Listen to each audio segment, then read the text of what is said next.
It's July 28th, 2025. I am at Joel Pearl, and it's time to get in the weeds. The Joel Pearl on Blue Sky. The Joel Pearl. I messed it up. TheJoelPearl.com on Blue Sky.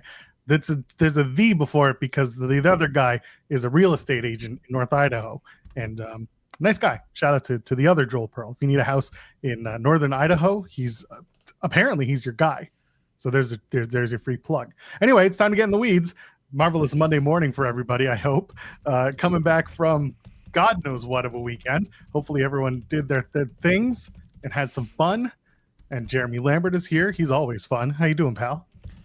Well, we got a day. We're heading up to Lake Erie today, so family trip this afternoon. That sounds like fun. Yeah, we go to Lake Erie every year. So Chad has pointed out, I have shaven. I have trimmed. No, I didn't notice. I don't care that much. We're not married, so I don't expect you to notice. I notice it now. Yeah, of course, because you're looking at the screen now. Yeah. Before, all you hear is clickety clack because you're working away, which I get. I got things to do. I hear you. No, I did. I've been looking at the screen. I've got double monitors here. Like I balance things. That's how I get so much done, Joel. I'm a multitasker. I hear you. I got two running here. I got two 32-inch vent monitors. You've seen them. Yes, just two big ass monitors. There's a third one right here for my Mac setup. When I'm using my MacBook, I can connect to this old MacBook screen that I have, or this old Apple display, and then behind me is a TV that I use for really nothing. Let's face it. Just I don't even know that TV works. It does. Oh, this is a smaller one. You've only seen the big one. Oh, the big one is currently sitting on the floor over there, ready to be given away. I'm assuming it's an old TV that I bought on floor display from Best Buy. Yeah. It has a dead pixel. You don't find it unless you look for it. It happens. That's fine, then. It was cheap. But anyway, I've had that TV for like 10 years easily. I just don't use it because I got this other one that someone gave to me. It was a 32-inch, just easier to put it in my office and not overtake the room. Fair. But I did in fact trim the beard. It was time. I was getting all scraggly. Plus I'm going away soon enough, so I decided it was time. I did not go to Supercuts. I have not actually cut my hair yet. That is next week, I think. I'm trying to line it up so that when I go, y'all got to know that when your boy has to do on-camera stuff that's not this show, because who's watching this show? When I have to do interviews in person, standing next to somebody in real life, I kind of want to look a little bit better. So I try to time it with around the time that I can get a haircut or have something kind of grown in a little bit so it still looks good on camera. So that's what I'm aiming towards, and that's in 3 weeks going over to Ottawa. I'm not getting a mullet. My name is not Speedball Mike Bailey, although I do have 2 interviews with him up on Fightful from years past. Go check. Not now, later. Not doing a skullet either. My name is not Devin Townsend. He actually got rid of the skullet eventually. Someone in our building has a skullet. You should do a mullet, coward. Not going to do it. When is Joel getting a Brazilian wax? Absolutely never. Brazilian wax, Jesus. Feels like a pain excursion I am not ready to take. Yeah.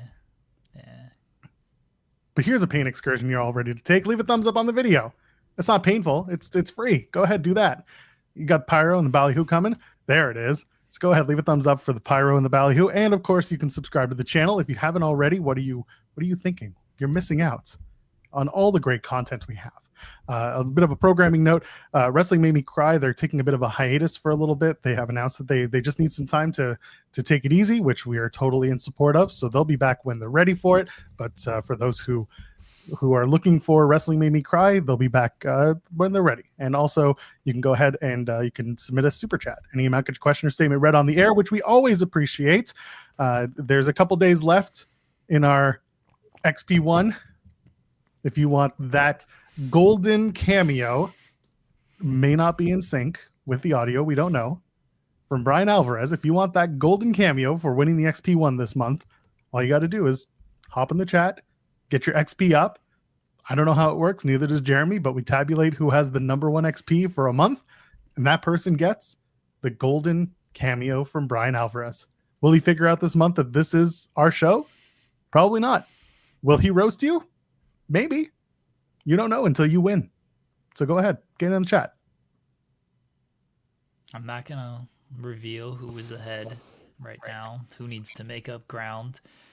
You got to just get your super chats in, get your comments in, and try to win the XP1.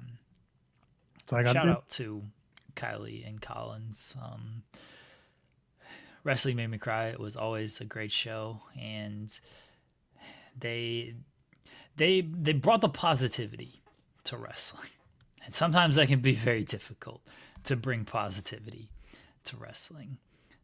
They did great work, and whenever they feel that they are rested, ready to return, they have a home here, and I completely understand needing a break. I think we all need a break sometimes, but I get it, and shout out to them. Love both of them. Can I get a break? I mean, sure, you can get a break. All No right. one's stopping you. No, just my brain and anxiety, which I feel like are contradictory to what we're trying to accomplish here. Oh my gosh. Yeah. So you're going to the beach. I got dragged to the beach against my will this weekend. Why was it against your will? You don't like the beach? I don't. I'm not a beach person. So my in-laws call on Friday night. My kid had said, I want to go to the beach with grandma, grandpa, and all them. And we're like, okay, sure. My kid's just getting into like swimming and trying to go to like splash pads and wading pools and stuff. Suddenly he's like huge into it, loves it, gets comfortable with it, love it. So he says, I want to go to the beach. And we're like, and this is after his grandma called and like said we went to the beach. So now he's suddenly like, 3-year-old kid, I want to go to the beach. So on Friday night, he goes down and my mother-in-law calls and says, hey, we're thinking of going to the beach tomorrow morning. Do you want to come? And my wife is like, sure, why not? She says to me, hey, you can stay home. This is like the time that we're planning to be away. You can stay home. And I was like, great. I can clean up the house because it's a mess. I can do this. I can do that. I can do a billion things. No one will be here. I can run at my pace and I can be in my own way, not with people in my way. That's Friday night. And the whole time I'm thinking that's not going to happen. Idiot, it's not going to work that way. Dumbass, it's not going to be that way. It's just going to change. And then Saturday morning comes around. Kid slept in a little bit, which was nice. Comes into our room in the morning as he does. And he jumps on the bed.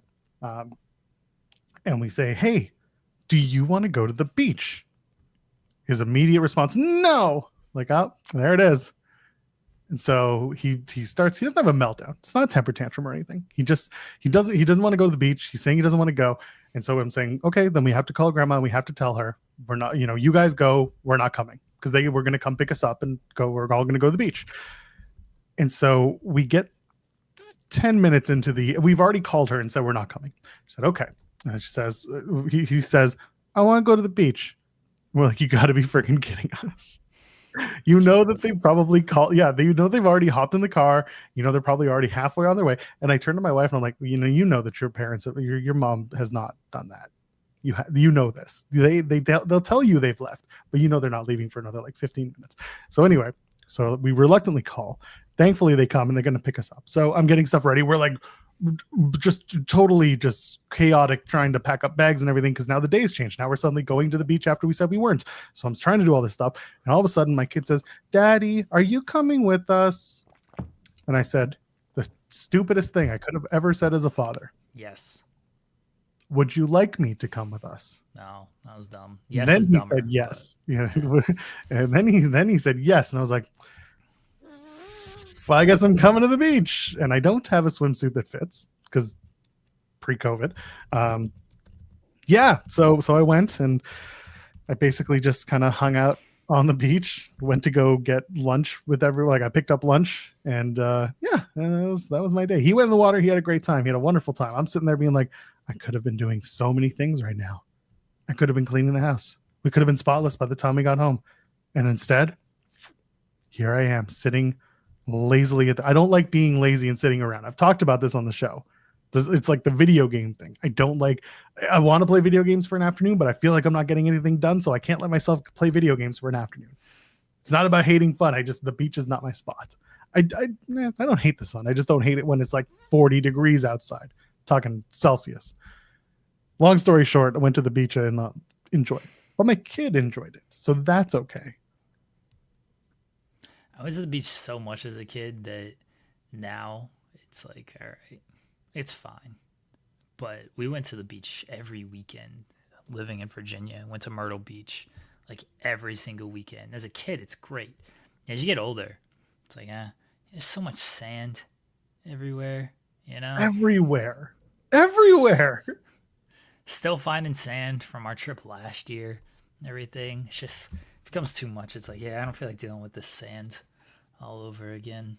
How's got it? Sand, heat, sweaty. I live that life 2 out of 3 every day. Yeah. And Myrtle Beach is great. Love Myrtle Beach as a kid. You know, Lake Erie is, you've seen, when they had beach blast, beach break in Ohio with Ricky and Hobbs out there on the great beaches of Cleveland, Ohio. That's essentially Lake Erie, It's like nice as a one-time thing, and then you're over it. And you're just over it. It's like this ain't like full beach on beach here. It's an Ohio beach, My father-in-law doesn't exist. Go there. My father-in-law is threatening to go to Lake Erie to go to the beaches there. Why? I don't know. Any trip to Ohio sounds terrible, but like why? And so I asked them, I was like, why do we always go to this particular? So, okay. So for transparency's sake, because I'm probably not going to be going there again anytime soon. They go to Wasaga Beach, which is a massive beach, about 2 hours away from Toronto. And they got a whole spot. Like they know what they're doing. So I asked on the car ride over, it's like, why do you go here? I get it, but also like there are closer beaches. And then they tell me about the time they went to one of the beaches in Toronto. They're like, oh, this one time like 15 years ago. And I'm like, stop right there. I already know I'm going to regret this. They went to the beach once that was maybe it was the Scarborough Bluffs. So they went to a beach in Toronto, which isn't too far from like literally anywhere we live. And they're just like, within 15 minutes of us getting there, we had to leave because there was E. coli in the water. So everyone had to get out and shower, but there were no showers working. So it was a whole thing. And I'm like, well, there's your problem. It's been 15 years and you haven't tried again. At that point, I was like, Joel, shut up. Let them go. I do not want to. It's the 2-hour drive. It's 2-hour drive to spend 3 hours on the beach to then take another 2-hour drive to come back. Thank God my kid fell asleep in the car on the way back, which is something he never does. He was just completely beat.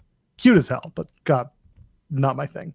Oh, see, 2-hour drive, that would cut me off right there. Yeah, to only spend 3 hours. Like, I'm not going to give exactly where we are, but it's about under an hour. No, it's not terrible. And then we're there, honestly, for like 4 or 5 hours. And about an hour back isn't so bad. But yeah, 2 hours to only spend a couple hours at the beach. I don't want to spend more time driving than I'm spending at the beach. That sounds like a terrible deal. I agree with that. People are talking about going to Dominican Republic. My wife and I went years ago before we got married. We went to Cuba. We did not an excursion, like a 5-day all-inclusive. Thank you. Yeah. So we did it with the thing. And at the time, so this was how great the pricing was at the time. This is very much pre-COVID. Like we just wanted a break. So we did it. I think it was a 5 or 7 day. We found it through a vacation package, and the price was like $600 each. And it was called the Escape, or the we send you to Cuba. You stay at one of the 4-star resorts, but you don't know which one. Okay, so we're like, all right, we can do that. Got to pick the flight. We got the flight, all good. The flight was 3 hours delayed because, of course, it was. That's just what happens when you're flying to Cuba with Sunwing Vacations. I don't know how they're still in. Oh no, they got bought out. Anyway, so we went there. We got to Cuba. They took us to the resort, and I don't know if I've told the story on the podcast before, but it's also been years. So here we go. We're standing in line. It's now late at night. It's probably close to midnight. So it's pitch black. Everyone's tired. We've been traveling in one way, shape, or form for the whole day. And all of a sudden, I get pulled out of line. They're like, Joel? And I was like, yep, that's me. And then they say my wife's name. And I'm like, okay, and then there's another couple who've been pulled out of line too. And then they're like, come with me. And I'm like, this guy who's in like a nice kind of maitre d' outfit. And I'm like, oh, this is how we die in Cuba. Come on, this is really weak. So we go, we get our bags, right? So we go, we get our bags, and we get into this golf cart, and they start driving. And then it clicks, and I turn to the people behind us in the same wagon, and I'm like, did you get the escape fare? And they're like, yeah, we did. I was like, okay, I know what's happening. They drive us to the adults only, fully inclusive, like everything's in your room and everything's included, blah, blah, blah, area of this resort. And we get a bigger room, we get an upgrade. It's all this like stuff on stuff on stuff on stuff. And long story short, it was a nice time, but my wife and I are not beach people. We're not like big on that. So we had a good time, but by day 5 we were like, what are we doing? There were no excursions to go on because it's Cuba. We did one day in town, but other than that, like it was a lot of just sitting around and reading a book and trying to just, get the day gone. It's not like there's no cell service so it's not like you can just dick around on your phone. No one brings a laptop to the beach. So yeah, it was different because this was pre-COVID. Like this was probably 2015, 2016, and it was fine, but for the price we paid, it was wonderful. But yeah, we're not beach people. I've been to Hawaii and Jamaica and been to the beaches there. Hawaii's got some very beautiful beaches, and Jamaica we did an all-inclusive thing as well, and so it was just kind of that one beach that we were on, which was still great. So, and once you've get Myrtle Beach, Hawaii beaches, Jamaica beaches, and then like Lake Erie, it's the quality changes from there. There's always a warning on the Lake Erie beach of like, how's the water? It's like, oh, it's terrible. Don't go more than like 4 feet into the water or you risk death, essentially. They always got the water warnings when you pull in with everything. Every year it's the same. We're just hoping that it's not like, toxic. Whatever the levels are, we're just hoping it's like, low, which it always is. It's always like, things aren't great, but you could dip 2 toes in and immediately die, and it's not that, so it's fine. We get in the water, it's okay. We don't go too far into the water because we don't want to risk death. Oh yeah, it's like the kids have a good time. That's what matters, Yeah. Like the kids have a good time. That's what it's all about. Someone's saying, did you still get to die in Cuba? I did. Well, I didn't die, but my stomach did when I had they were making Cubanos down by the water. Like not the beach, but like by the pool. And the sandwich was delicious. Unfortunately, it didn't really sit well with me. Thankfully, it was fine. Leave it at that. And Joel's saying, if you do all inclusive, you eat and drink and you do the water. It's all about relaxing. I can't. I'm just not a relaxing person. Relaxing for me is getting stuff done and like puttering around. So tomorrow is my day off. Tomorrow someone's coming to clean our place because we do that once in a while when like we have a lot going on and like people are coming and going from our place. So we want to get a little clean. So we'll have someone come in and clean our place. But like I'm going to spend the whole day running around shopping for things that we need and also dropping off things that we're getting rid of. And it's just one of those days. But I'm going to feel good by the end of it because we will have accomplished things. I can't not accomplish things. Isn't Thursday your day off now too? Still in talks about that. Still got to figure that out. I read the results and said they're not pulling up very well. They're very much TNA's trying to kill time until October, it seems. If you love DQ finishes, have we got the show for you? And it's not Raw and SmackDown. Brother, it may as well be. Someone called it NXT Dark recently, and I was like, yeah, that's good. That's a pretty good way to think about it. Plenty of contract news about TNA stars coming to Fightful Select. They had reported Myron Reed is not signed. He is on a pay per appearance deal with TNA. It makes a lot of sense, especially right now, considering Killer Kelly is there. That's Myron's partner. And also Trey Miguel is injured and he's going to be out for a little while. So Myron being one of the original Rascals, it makes sense to kind of bring him in and keep, giving him those opportunities to work with the Rascals. And yeah, they're going to be spotlit a little bit more for the next few months in TNA, which, I love the Rascals. I love all 4 of them. Are really good at what they do, so I'm happy to see Myron Reed get some TV reps. Yeah, Yeah, it's a good spot for him. When we had Myron on this show, and we asked him his status with the Rascals, and I guess he was working us because he's like, yeah, we don't talk to each other. You know, they left me out in the cold, and then he's showing up a couple months later. So good on Myron. Glad he's getting that spot. Meanwhile, I have Trey Miguel crying about the fact that he can't get all 4 Rascals together in one place. Yeah, well, oh, God bless. If I'd been on that interview, I would have brought that up so fast. Wait a minute. I'm going foul. Someone saying the perfect vacation is me cleaning my house. It's not that it's a perfect vacation. I just like to accomplish things. When I travel, I like to do things. So here's a good example. I'm going to Ottawa, right? And I know that's not like a vacation for most, but I'm going to Ottawa to cover C4 and the Fighting Back show, and I'm coming back to do Greektown. It's kind of a vacation because I like traveling. I know a lot of people don't like taking planes and trains and automobiles. I don't mind doing that stuff as long as there's a purpose. Great movie. I just like to accomplish things on the ground when I get there. Another good example, I'm planning to go to London, Ontario in September for the Dynamite that's happening there, with the hope that I can have AEW offer me some sort of interviews that I can do there, which is usually a little bit of an ask for them, but I have a possibility of being able to meet up and do some. Regardless, if I go to Dynamite on the Wednesday, I'm still going to have a good time. And then I'm just going to turn around, come back on Thursday morning. I'll stay at a hotel overnight and then come back. I have the points. I can do it. So for me, traveling's great when I can, spend that time doing things, accomplishing things. When I did Mania week in Vegas, I hate Vegas. I like doing things in Vegas. So when I had the opportunity to go do work Vegas, I was going to do it. And I did it. And I don't regret it. Didn't love all the time I spent there, but I got to at least accomplish a lot while I was there. So that's how I do it. Everyone's different when they're traveling. I don't just really do anything if I'm traveling. That's you. If I'm gonna go somewhere, I just want to chill and do nothing. Every time mainly every time I travel anyway nowadays, feels like I'm going to some type of an event.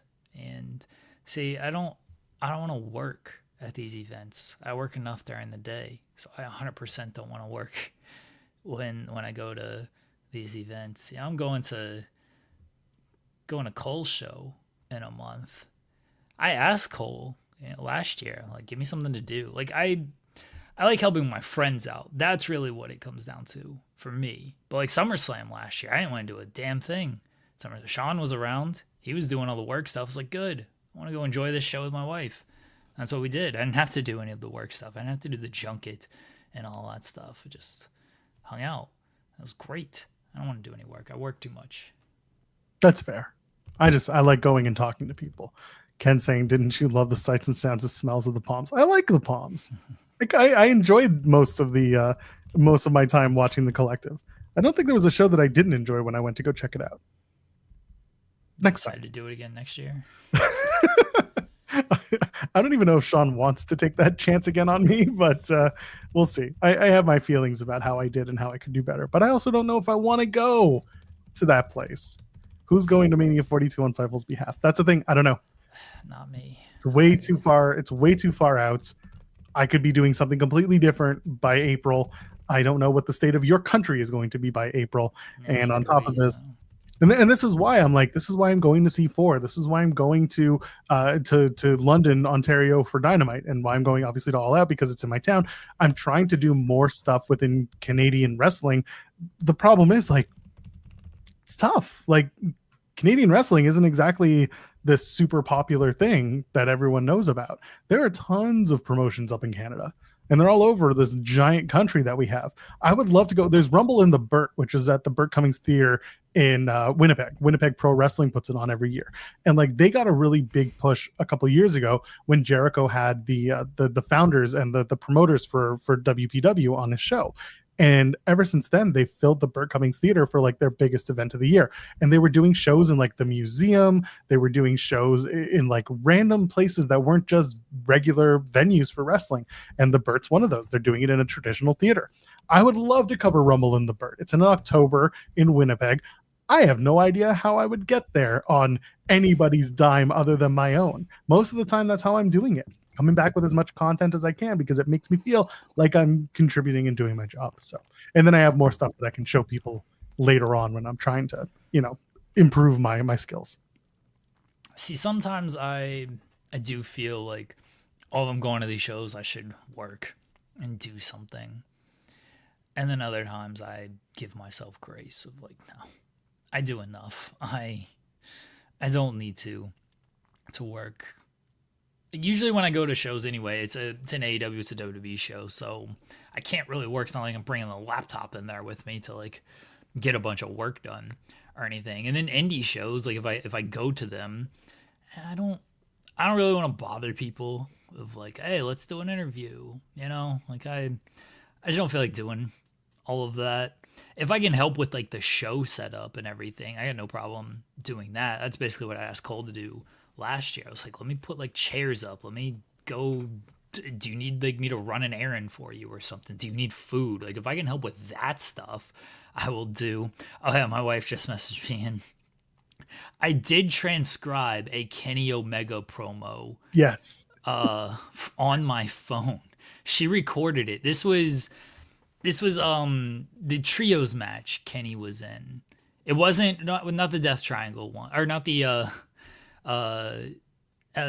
Roosh, not that trios match. It was I don't even know if Kenny. No, it wasn't even Kenny in the trios match. It was Ospreay and Aussie Open against somebody. I don't remember who it was. Private Party. Now I'm gonna look it up because it's gonna annoy me.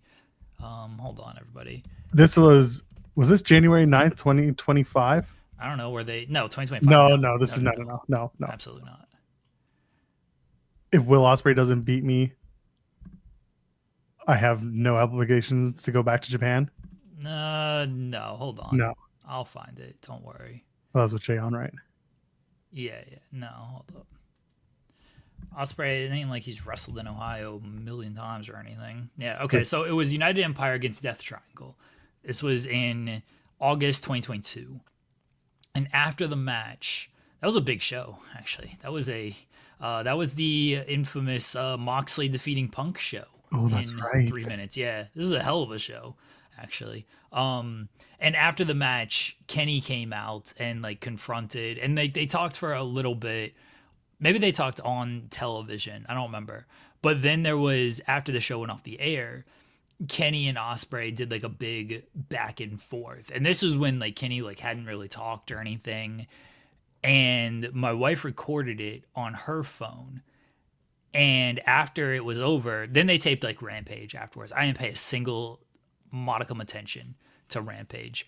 I'm over here on my wife's phone, like listening up here with her phone and then like typing on my phone over here, stopping, starting, going back. Like I transcribed this whole interview on my phone on the arena Wi-Fi, which was also god awful, and just trying to send it to the news team. Like, here you go, everybody. So I sometimes do work when I don't need to, when I'm at the shows. But for the most part, I try not to work. Try not to.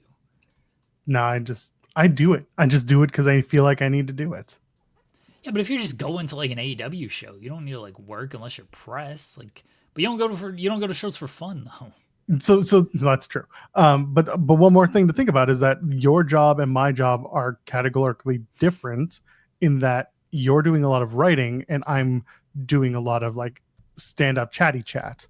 So for me to be going is to be like going to bring a camera and try and get some conversation going, right? Whereas with you, this is an opportunity for you. Like you're not, the work is different. That's really what it comes down to. Yeah, well, I'm not going to get interview opportunities if I'm just going to a show either. So we'll start going to more shows then, damn it.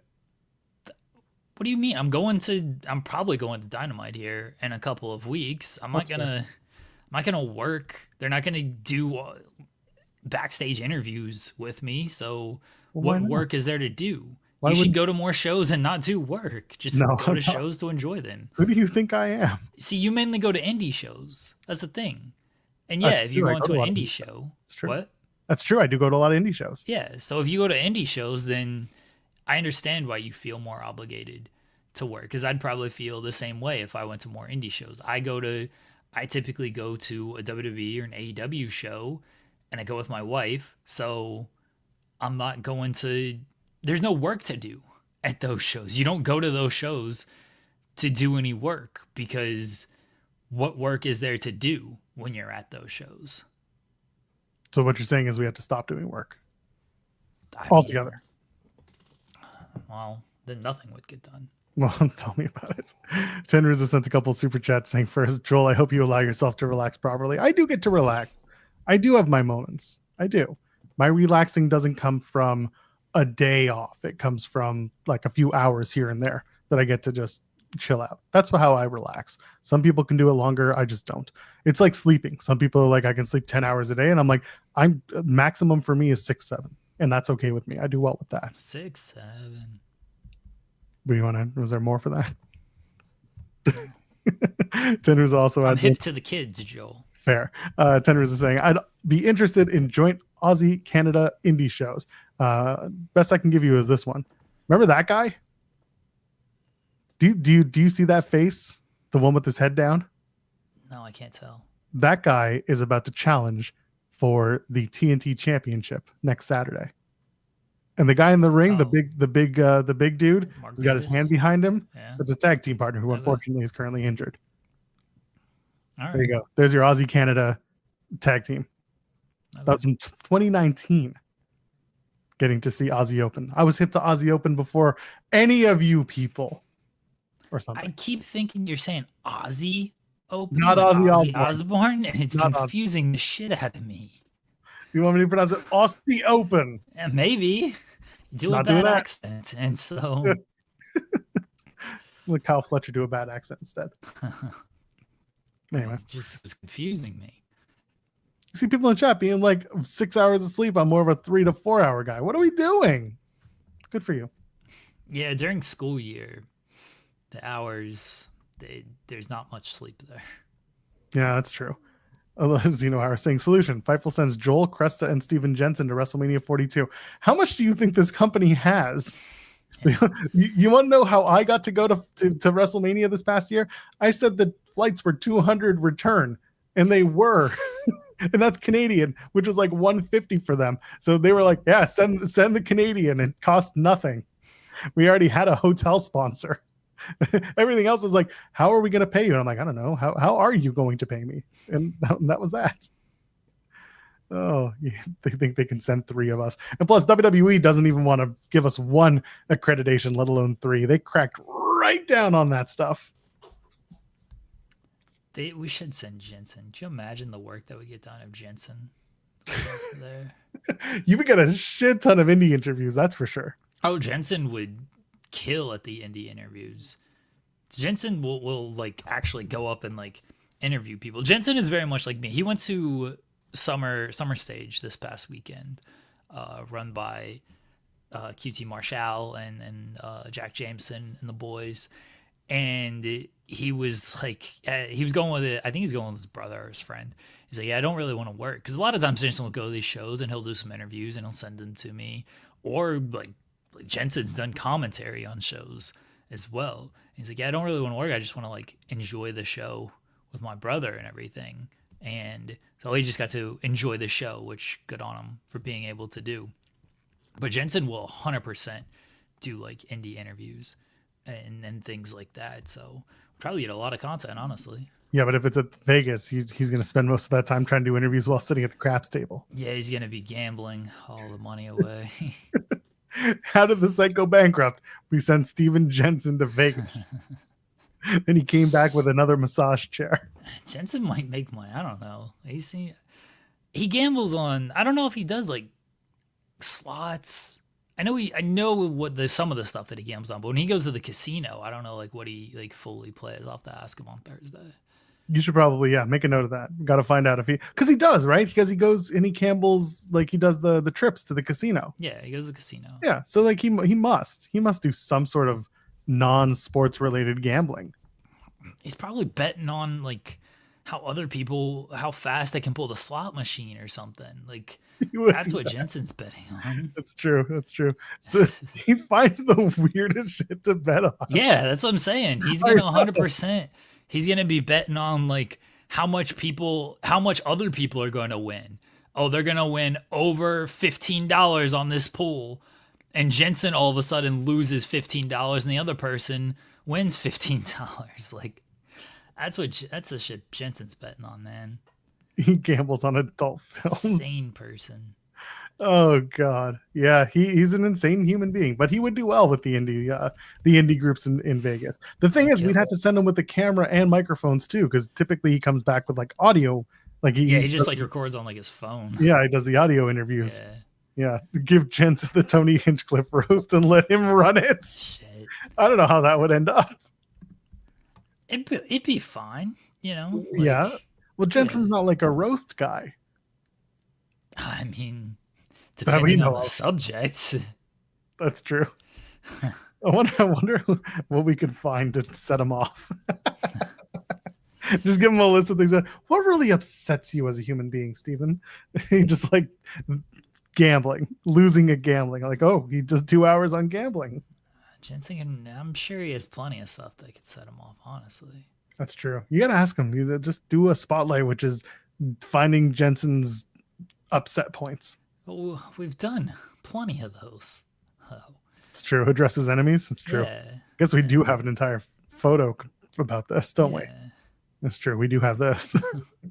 December 16th and the old graphic. Look at my Photoshop skills on that one. Yeah, look at this. He's got the glasses on and everything. Yeah. Because he's got his window open. Look at that. Future so bright. That's his old setup. That was like 2 setups ago for Jensen. That's amazing. Oh my gosh. I was gonna go somewhere with that. Now I forgot what I was gonna do. So that's the end of the show. Have a good night. Need a GPS?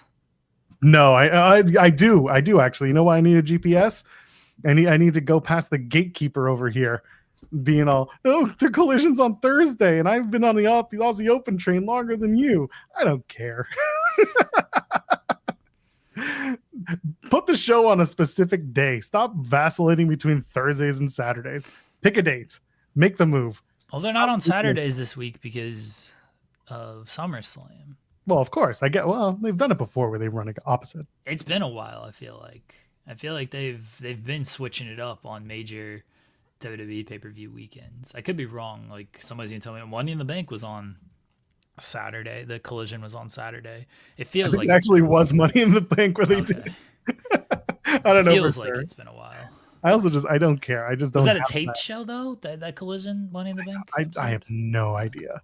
I understand that it's Thursday this week, guys. We even talked about it before. I don't keep my brain on that setting very often. When they tell me on Wednesday, reminder Collision's on Thursday, I'll be like, great. I don't have to watch Collision. Well, actually, I do have to watch it on Thursday because then I got to talk about it on Friday. So screw you, AEW. You made me have to watch 2 shows at the same time. Oh, crap. Oh, that means that we got to do a double post show this week. Oh, wow. Joel's very upset he's got to work more. Well, no, they're going to do this whole thing. They're going to do this whole thing where like Cresta watches AEW and I'm going to watch TNA, but then inevitably I watch both shows because that's just who I am. So we're going to do a double post show. Unless Ricocchino and Iridian want to go, but I assume Iridian's going to be at the show because she's been going. Use the hashtag Joel is wrong. Money in the Bank.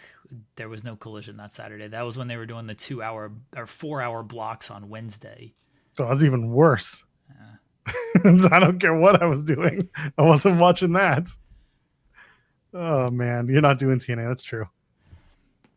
I can say I was wrong, but I wasn't wrong. I was just We just said you were wrong. I was just going with the flow of your conversation, Jeremy. I was being a good being a good co-host. Just helping you out.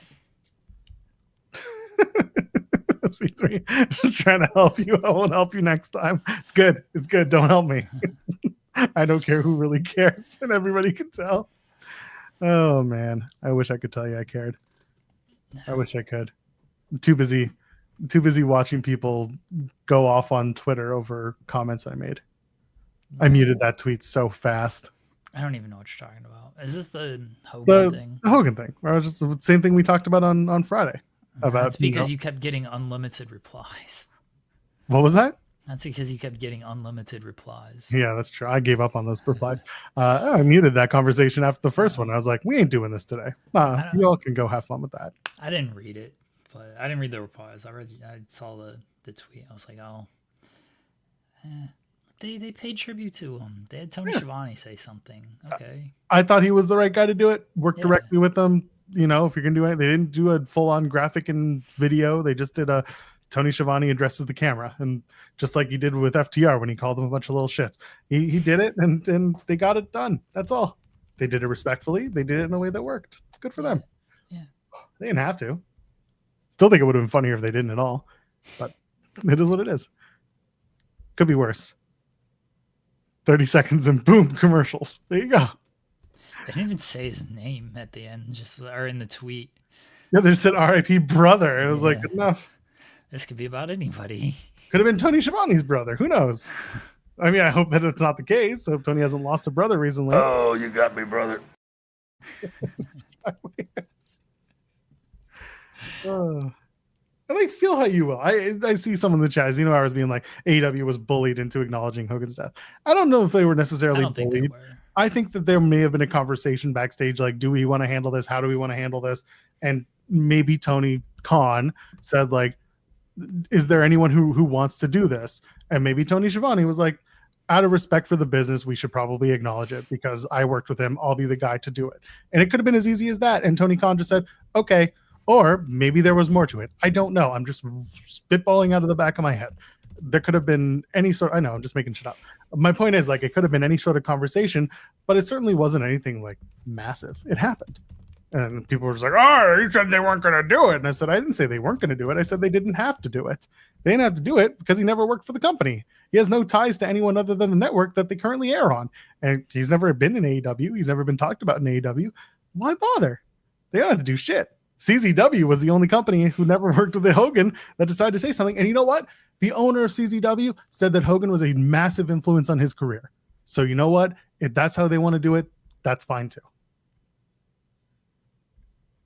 I thought it was nice that they did something. I wouldn't have cared either way if they didn't. I think it's faux outrage. The people like, oh, how could they not acknowledge Hulk Hogan? Like, you don't actually care. You don't. You just want to be mad about something. The people who are mad about that are mad about anything AEW does. Because then they were mad like, oh, why did it take them so long? It's like, all right, you don't care. Nope. You just want to be mad. Go be mad about something else. And then I had like some like MAGA Hulk account try to follow me after they had like tweeted something completely like just mean and derogatory. And I was like, we're just going to click unfollow me and I'm just going to block you right now, which doesn't really do shit on Twitter because you can still see people's posts. You just can't interact with them. It's like, great. They're going to maybe take a screenshot when they want to dunk on me. Oh no, who cares? That's why I love Blue Sky, by the way, because at least when you block someone, people go the away. They go away. You don't see them. You don't think about them. It's over. Yesterday or Friday night, someone was like, I said something about like in the first 30 minutes of SmackDown, you opened up with one blonde racist and you get another blonde idiot instead. That was because they were going from the Hogan stuff to the Logan Paul stuff. And someone's like, oh, why are you still watch it then? I'm like, because I'm paid to. He's like, well, what about before? And I'm like, we're just going to block you because I'm done here. We're done with this conversation. You don't want to have this conversation. I don't want to talk to you. You're miserable. Bye-bye. And this is why I just don't interact with people. Because I know a lot of people commented or quote tweeted or whatever. I think AEW should open with a Malcolm Jamal Warner graphic tweet. That was very funny. I don't know how that escaped my usual bubble. Well, people probably had Malcolm Jamal Warner somewhere, and it just popped up in the tweets. I guess. But you showed up on someone's For You page, and it was game over, pal. Yeah. Because, like, I looked, and, like, after an hour or two, it had, like 20, 30 likes. I was like, all right, cool. Like, some people are getting it. And then, like, 2 hours later, it was at, like, 1,000. I was like, oh, fuck, what happened? How did this blow? And usually when something like that happens, like, oh, Sean retweeted it or some, like, big account retweeted it. And It was none of that. It just naturally grew. I was like, oh, this sucks. I don't. And I'm sure some people were mad about it, and I'm sure some people thought it was funny. I didn't. The only one I saw, because I thought it was, because this reply got a lot of replies of people. Somebody was like, "This is why we hate AEW and Tony Khan," and I only replied to that. I was like, "Dude, if my opinion, like if my joke tweets make you hate a company or a person, it's like you got to reevaluate your life. Honestly, you just do. I should not be that important to you that what I say, oh, well, Jeremy of Fightful said this, so now this is why I don't like Tony Khan." Is like, dude, I don't know Tony Khan. We have shared a passing hello. I've asked him questions at a press scrum pre-COVID. That's how long it's been. And we've had a couple of joke tweets back and forth. That's it. Oh, he's giving me a shout out in a press scrum. I forgot about that. Remember when I tweeted, I was like, Tony, this got to go under 2 hours. And at the end of the press conference, he's like, oh, sorry, we went over 2 hours, Jeremy. That was hilarious. When was this? Oh, shit. My wife might have a memory of this. This was early on. This was like 2019, I think. That's incredible. Yeah. I thought it would be more recent because they've been really cutting back. No. It was early in the press scrum. Yeah, he's like, sorry we went over 2 hours, Jeremy. I popped so much for that. That's my interactions with Tony Khan. I've never sat down one-on-one and like had a super long conversation. I don't know Tony. Again, my opinions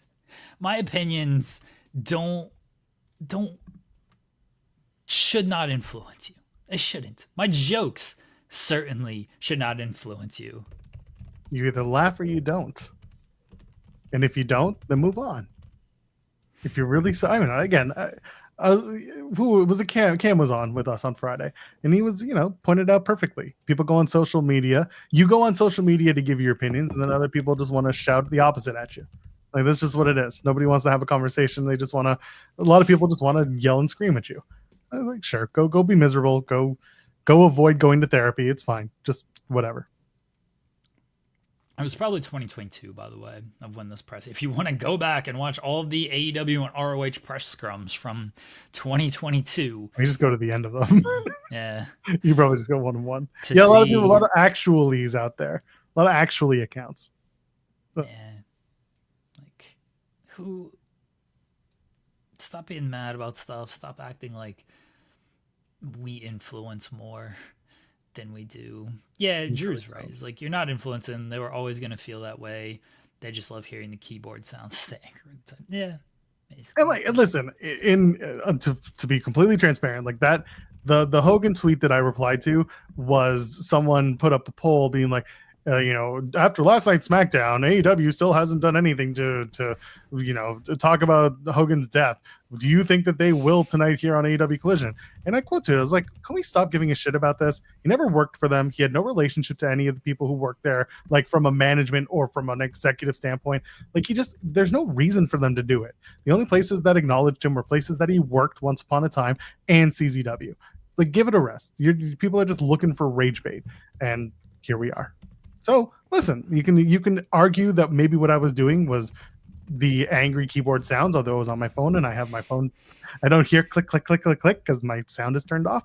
No, it's just I pointed out my fact, which was no one else had said anything about Hulk unless they had worked with him or he's worked for the company.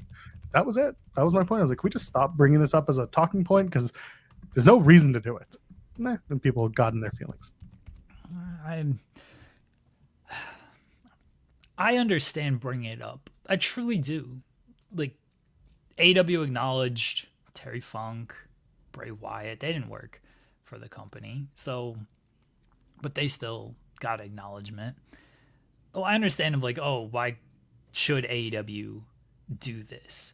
I do think the outrage part of it is the difference here of, all right, if you want to be like, hey, maybe AEW should do this, maybe they shouldn't, but you don't need to feign outrage over how could they not do this is a terrible look for the company. Like, it's not.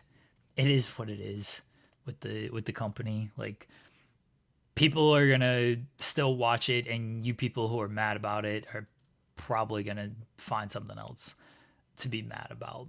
Again, I think it's a point worth bringing up of should they do it. They did it. All right, good. I think it was good that they did it. I think they did it in the right way. I think they had the right person address it. You know, if Tony Schiavone wasn't there, what would have happened? Who knows? But Tony Schiavone was there, so that's the way that they did it. Again, I think they handled it just fine. And now we can all hopefully just move on, but we won't. Cole Cabana should have done it. That would have been hilarious. Chicago wrestling superstar Cole Cabana, dressed in red and yellow, giving homage. Like, I was thinking of, like, if Schiavone wasn't there, who would it have been? And I settled on they would have just brought in Ric Flair. Yeah. Like, that's what I settled on. I could think of one person who works backstage who probably would have done it. That's about it. Who? Their head of PR. Hopkins worked with him. Oh. That's the only person. Yeah, I mean, like, he's not... No, I know, but like, that's kind of like my point is like there weren't that many people. You want people who were directly working with him at a time. Like Cope is another good one because he did the Mr. America stuff. They won the tag titles together. Like you could do that. Dean Malenko, I don't know if is comfortable being on TV as much, and also he didn't work with Hogan in that way. Like I thought of Dean as well, but then I was like, I don't think Dean wants to go out there and give that kind of speech. And yeah, like you said, like he didn't like directly work with Hogan.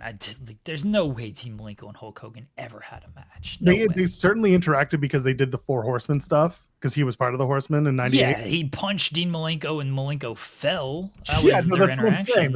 I'm not saying there wasn't interaction. They never had a match, by the way. I don't think so. They were in a World War III together, but that doesn't mean they were in the ring at the same time or in the same ring. Yeah, so the interaction, if any, was minimal. But anyway, JR is another one who I assume is talking about it on his podcast anyway. Jericho is a good shout. I thought Jericho would be someone to bring in, but he's not on TV. He's not actively involved. So it would have felt a little jarring just to bring him in for this and then be done with it. Paul White is another good example. Paul White would have been perfect. Good. Yeah. So, yeah, you had a couple of people, but having Tony Schiavone, who was going to be a Collision anyway because he works that show most weeks in one way or another, he was the right guy to do it. He was the person to have done it. Rizzler should have done it. Just leave it at that. I think he had a tweet delete, but anyway. Paul White's actually a really good shot. I didn't think of Paul White because he's not on television at all, but that's actually a really good call of who would have done it if it wasn't Schiavone. But again, you're trying to get someone who is on TV in the right spot for what they were doing, which was a throw to break, a quick 30 seconds at the desk. To have like gone backstage to do that with Paul, that would have felt more produced than it needed to be. This was a guy who's already at ringside. So from a production standpoint, you just turn the camera and you just do the talk. You would do a talking point like that going into break, trying to promote the next matches. So instead they just had it as a quick, goodbye to this guy I worked with. And sure, that's fine. Tony was the right guy to do it. End of story. Yeah. I'm sure he didn't mind doing it either because he had a relationship with Hulk. He said it like we were coworkers. We weren't friends, but they did work together, and that does impact your relationship with somebody. Yeah. It was fine for what they were going for. Yeah. Now, exactly. WWE can hold another 10-bell salute to open Raw tonight. Detroit, Michigan. You think they're going to be respectful? Probably. I mean, yeah, I think they are. If you go on the basis that Hogan only got booed in Los Angeles because he was a heel there, then Detroit was a WCW town. It was kind of both, but he famously tried to murder the Giant in Detroit, threw him off of Cobo Hall. Oh, that's right. They'll be respectful. I think fans want to be respectful to the dead. They're not gonna. There's obviously a sect that don't like Hogan and will share their opinion on that, but those in the building, they'll probably just stay silent. They're not gonna boo a dead person. No, no, you never know. Nah, not in the building, I don't think. I could be completely wrong. I don't know. Maybe a bunch of people will boo, but I I doubt don't it. think they will. I think most people are just going to leave it be. But Yeah. people who don't leave it be are just, here they are. Ten Rizzo sending a super chat saying, faux outrage at 8 belts, Monet, more toast rules too. Yeah, this is another one that people were getting all weird about. Listen, I was under the impression that we were going to see the fall of Monet after All In, but it turns out, LOL, here's more belts. She picked up 2 more titles, one in Poland and one, where was the other one? There was both in Poland. It was just happened to be for like 2 titles. Oh, so she did exactly Just when one she won the Rev match. Pro belt. She got 2 belts. Yeah. Okay. And then she did the she tried to do, first of all, well, here's my faux outrage. She's not Ultimo Monet, okay? She's not there yet. You know why? Because Ultimo Dragon had 9 belts. So when she gets 1 more, then she can take the photo and it will be authentic. Right now, she's a faker. She's a big old phony. Okay? None of this Monet Ultimo bullshit. No. When she gets 1 more, she's got to get 1 more. I don't care what it is. She can make it out of cardboard. Then it's authentic. I mean, she'll get 1 more pretty quickly. Probably will get 1 more. Let's just face it. I would love if they give her 8 and then she loses all of them and can never take the authentic title shot. And I get to say, she's a fake. People get weird. People want her to get to 10. She's at 8 right now. I just want her to go have fun wrestling. Do her thing.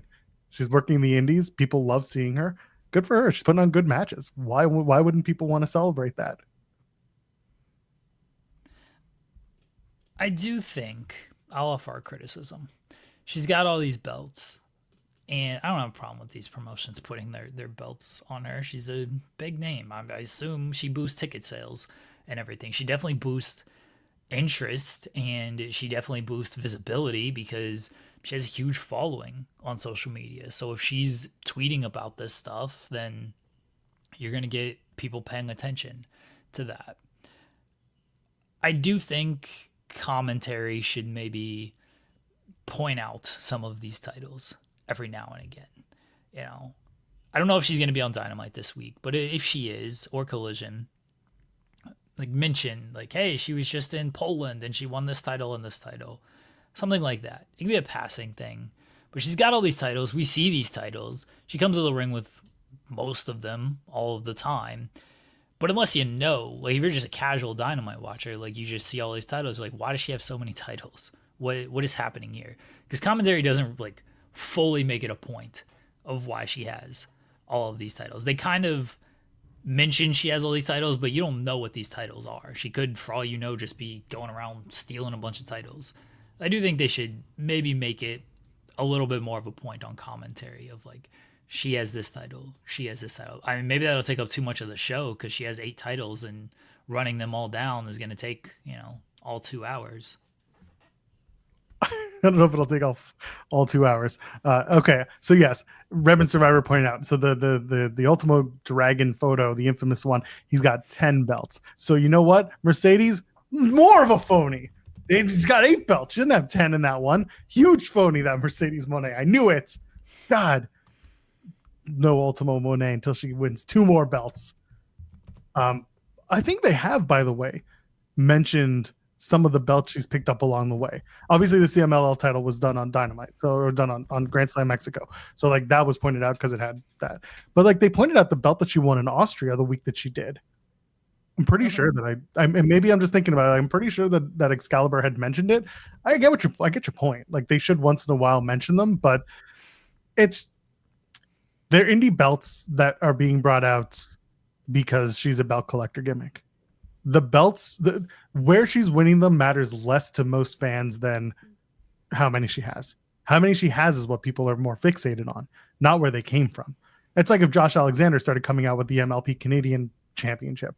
Nobody in AEW, not nobody, I shouldn't say nobody, but most people who are watching AEW aren't exactly going to care that Josh Alexander has this Canadian Championship. They're just going to care that he's got a belt, and they're going to wonder, is he ever going to defend it on AEW? With Moné, they kind of tell you the story where she has the belts, but the belts are part of her presentation. They're not part of her like fighting spirit or whatever. TBS titles are the one she's after. That's the one people in AEW are after. And then for a while it was the strong championship when she had that. So to me, it's more about the belts than where they came from. I think the promotions, though, I feel like it's also just a good faith to the promotions of Fair. mention, hey, we have these belts, and so then the promotion gets a mention. AEW has no problem mentioning other promotions. Two, this Polish company ain't a competitor to AEW, so it's not like Everybody's you're a gonna. competitor, Jeremy. Everyone's, you never know who's gonna break out. So it's not like you're, gonna be like, oh, we're gonna lose a bunch of fans to this Polish company that you can maybe watch their shows at some point online. I think it's a good faith to the promotions as well of like, oh, cool, we got to mention on Dynamite because we did put the title on Mercedes, and now hopefully we gain a couple new viewers off of that. And maybe they did when she won the title in Spain or France. She has so many titles. See, it's hard to keep track of. They should be talking about this on Dynamite every week and pointing out all the titles. That's what I'm saying. That way I can keep track of them better. Oh, we should give her the Fightful Championship. I'll tell you what. In 6 days. Yeah, would you put Mercedes over? In 6 days, I would. Yes.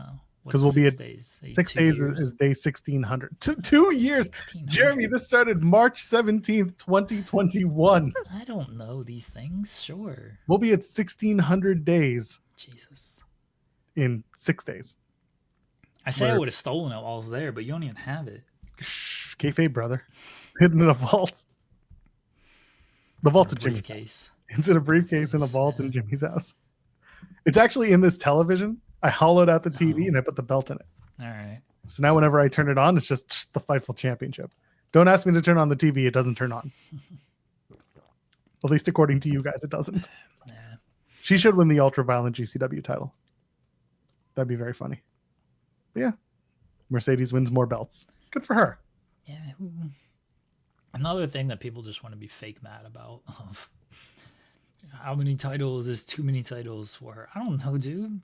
You're not the like. What are you gonna go and watch her defend them at all these? Listen. There are Mercedes stands who would friggin' love that opportunity. They go follow her around like she's the Maharaja. That's Jinder Mahal. But the point is, like, they'd follow her around just to watch her put these belts on the line. They'll do it. I would too. It'd be fun. Yeah. How many is too many? It's not enough. Few solid belts, but it's not enough. Few solid title defenses, but it's not enough. It's never enough. Yeah. I never had the belt. I'm never losing that title, baby. Unless Mercedes comes and gets it from me at All Out. I'll see. I'll convince Jimmy. If she's still doing the belt collector gimmick, I will convince Jimmy to let me deliver it to her because she's such a big fan of the dirt sheets. Let me tell you, that Mercedes Moné. So there you go. Oh yes, people are catching on to your references. Thank you. Yeah. Speaking of music, should talk about this Ellie Price story that dropped. Oh, sure. This is a funny little thing that dropped. So Ellie Price is a vocalist. She's a singer.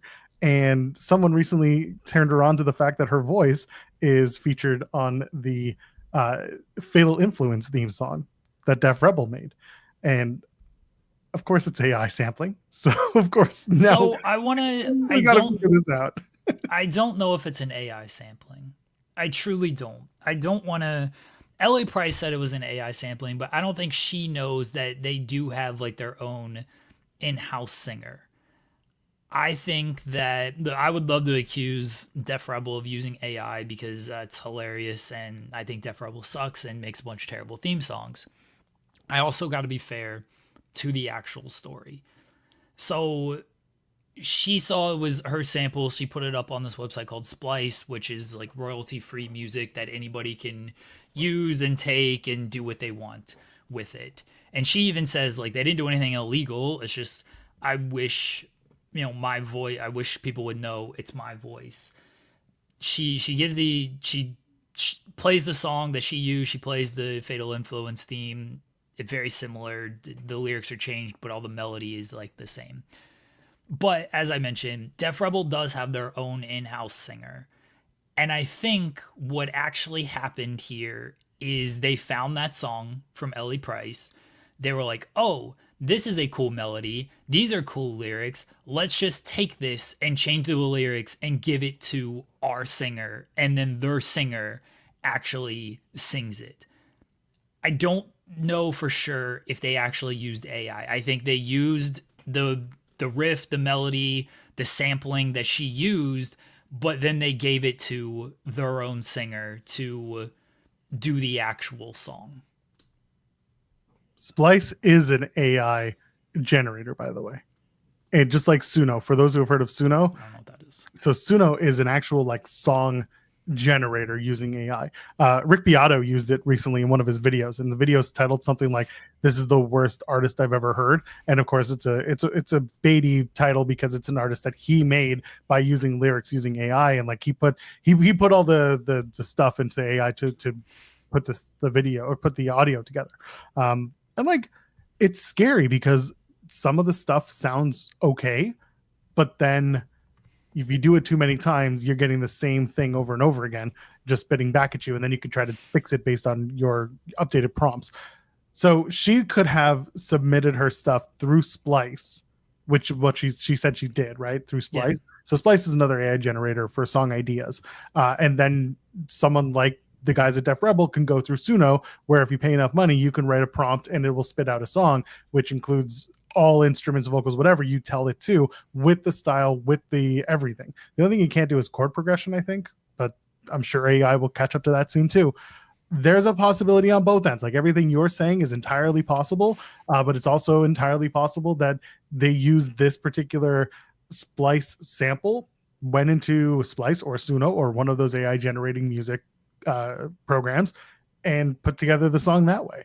I don't know, but it's another side of the coin that I wanted to bring up. Okay, but what did they change using the AI though? I'm not sure yet because I don't have the original 2 tracks. All right, well, I mean, she plays the tracks. It sounds like they just took her exact melody and just changed the lyrics. I don't think she knew they had their own in-house singer. I think she thought, because she says like it seems like they put it through an AI program. She didn't know for certain.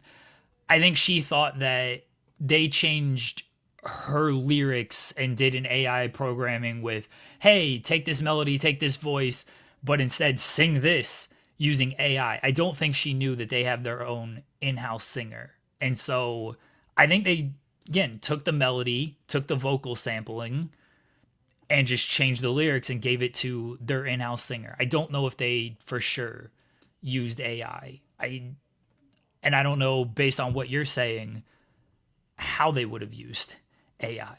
If they took the exact melody, they're just using the exact melody. You don't need AI for that. You just rip the melody. You can, but if you're changing any lyrics or if you're changing any inflection, then you can use AI for that. Sure, but again, they have their own singer for that. They had their singer sing that. My only concern is whether or not they actually have their own singer do it. I know they do. I know you're saying they have an in-house singer. I understand that. I'm not debating the fact that they employ an in-house singer. Okay. Go ahead. I know for a fact their singer sung this song. So what are we debating here? You saw them in the booth doing it? They are credited on the track, Joel. Who's credited on the track? What's the name of the person? Oh, hold on. Sorry. I'm making sure. Hold on. To look this up. You're making me go through my terrible internet to do all of this. This is why we need this. We need Bianca Sperduti. Oh, She's credited as a songwriter on the platforms. She's been with them since 2020. Sperduti? Sperduti. Yes. Oh god, she's got 3 freaking things. Bianca with a apostrophe. Oh my god, why do they like using this shit? Using an exclamation point for the I, like their impact. Apparently, you've done stuff with Waka Flocka, Tyga. Well, maybe. Okay, I'm telling you, this is. I have sources. Maybe she's AI. I have maybe honestly, maybe she is. I've never seen her, so maybe she is. I've never seen her perform. So this is funny. When I was working on cruise ships back in the day. Thanks, Drew. This is what I was thinking of. No, that's what you need to do. Shut up. I was thinking of this one. People using exclamation points for eyes. So, but what is fiend? Anyway, it doesn't matter. So we're on cruise ships, and there was a singer who came on board who was singing with the live big band shows, and she was talking about how when she's not working ships, you know, how do you make money?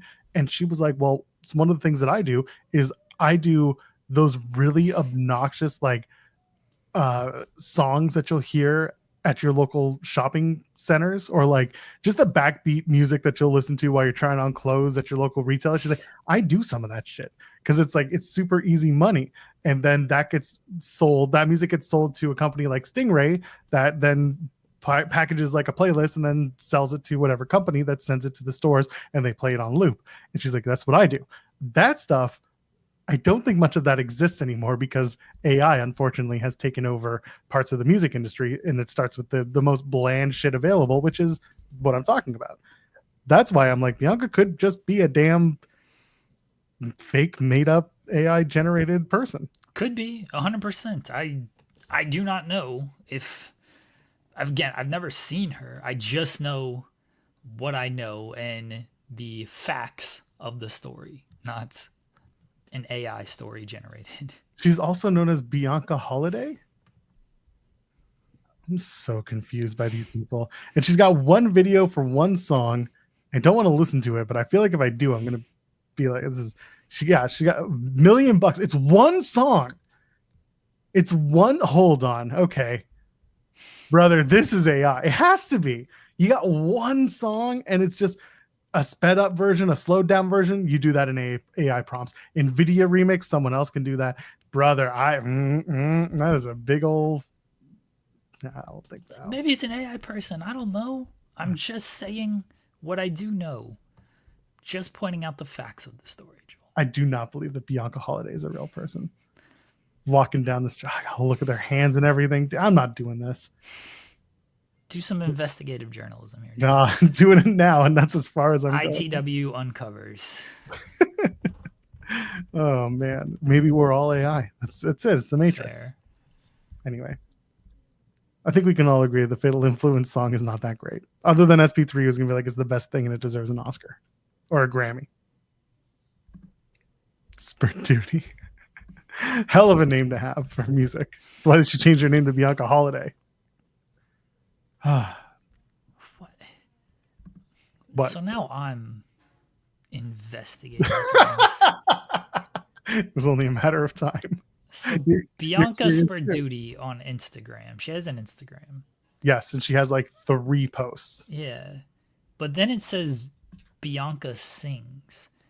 But if you go to that Instagram account, it's a completely different person. Now it says it's not available. Now it says it's not available.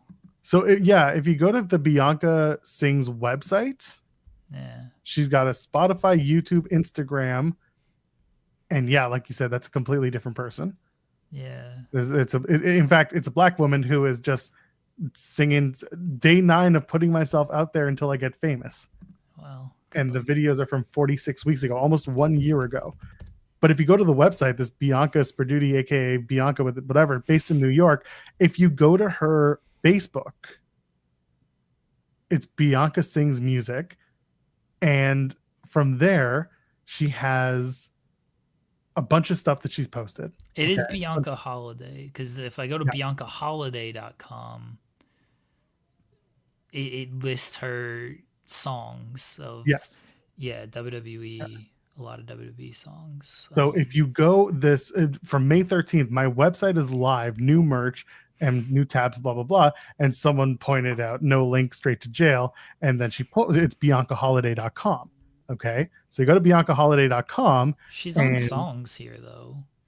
On biancaholiday.com, she's on a song with like Lupe Fiasco. Yeah, doing songs is one. Like, is she in the video with them?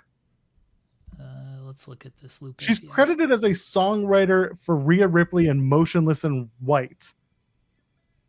She's credited as having a songwriter credit for the NXT TakeOver theme song for In Your House. But then this is where it really gets weird, is the $1 million thing.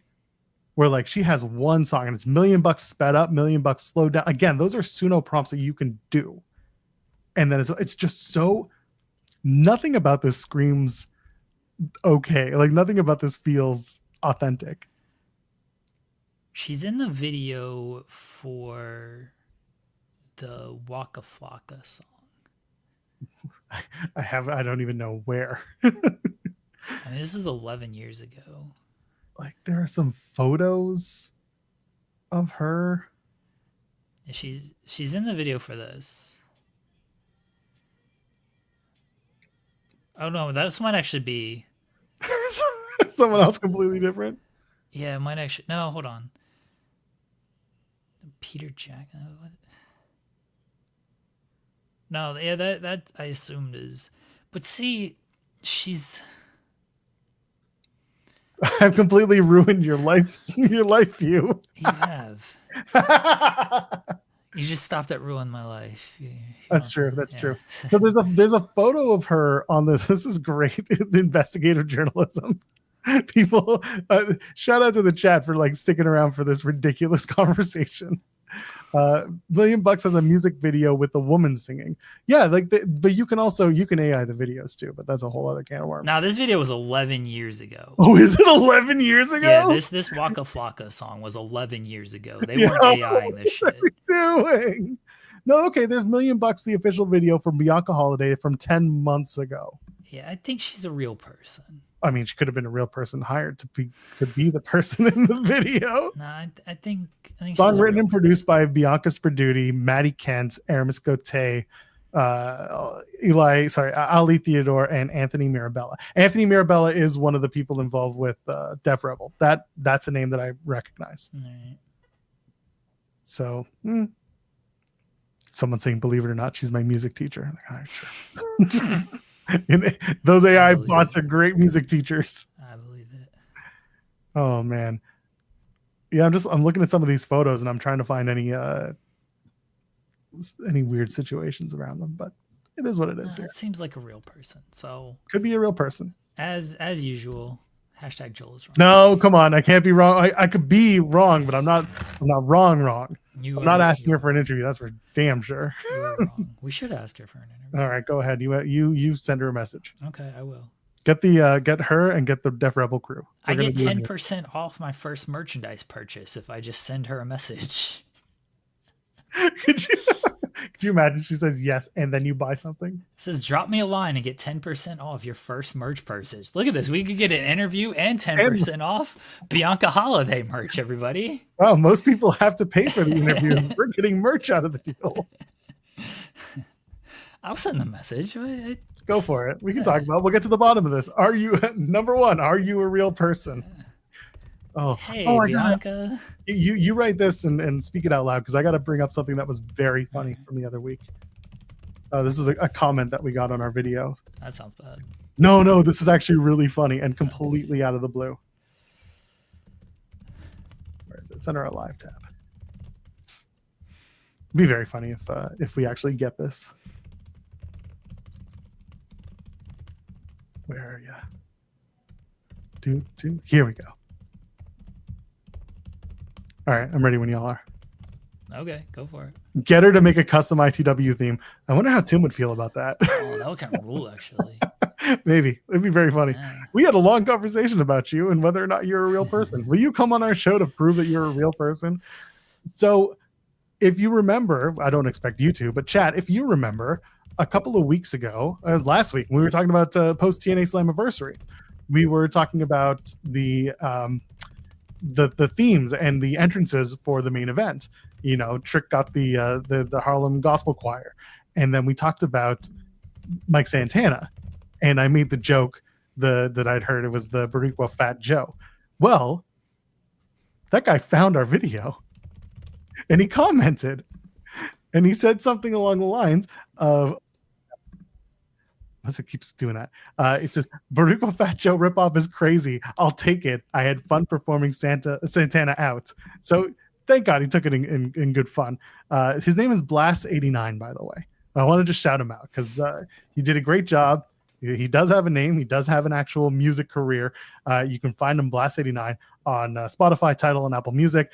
He's got Twitter. He's got Instagram. It's Blast BLASS_8999. Just want to put it out there because he was a good sport about the joke, and he found the video and commented, or someone turned him onto it. So shout out to him. He's a good dude. Get him on the show. All right, you want to get him on the show? Yeah. All right. BLASS_89999. Oh, I gotta do it. I can do it. I just messaged Bianca Sperduti. Bianca, I get my 10% off of your next merchandise fees now. What are you gonna get? You gonna get the hat? Oh, I didn't even look at the merch. I guess I should do that. Let's take a look at the merch. See what kind of great merch Bianca Holiday has. You want to? I'm a big hat guy. I always wear a hat. Big hat guy. Yeah. Let's do this together here. Oh, she got like bucket hats. I don't do bucket hats. I mean, you could. I get a scrunchie for the kids. Here, let's take a look together. Oh, a fanny pack. Oh, here it is. All right, you know what? Hold on. Let me put this up on the chat. Wait, which one are you looking at? Because I got it here. Oh, you got. Oh, you're. Look at these pants. Oh yeah, get these money pants. Yeah, the shine. You can't actually you can't click it, make it bigger. But really? Yeah, probably because they're not real, Jeremy. Yeah, you can. Why is it not working for you? You can click it, make it bigger. Can you? I can't. Yeah. I cannot. Wait, what if you go to the actual shop? Maybe that does it. Yeah, that's where I am. Okay, let me change the tab then, because that's probably what it is. This, we're gonna go to the other one.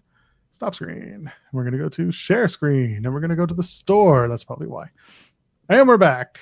All right. Yes. Okay. Now we can actually do it. Yeah. Fanny pack would be the ultimate brother thing for you to get. Yeah. But instead, look at these pants. You can get them in like a white and green too. Oh my God, these are Hardy pants. You're gonna come out and start doing the dun dun dun dun dun dun dun dun dun, and then you're gonna come and save me from me drowning, but you're gonna take your sweet ass time. You get stickers. Could get stickers. Let's see. Let's go. Can we go highest, lowest? Yes. Price low to high. The stickers got to be the cheapest thing. Yeah, bubble-free stickers for $650 HD or USD.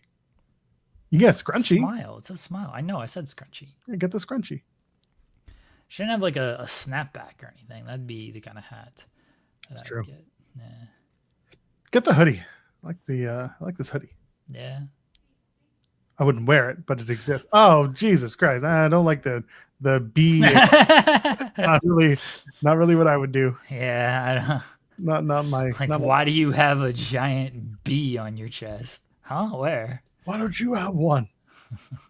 Get the scrunchie, brother. Look at this scrunchie. Wait a minute. Does the other photo explain how the scrunchie is put together? Yeah, there it is.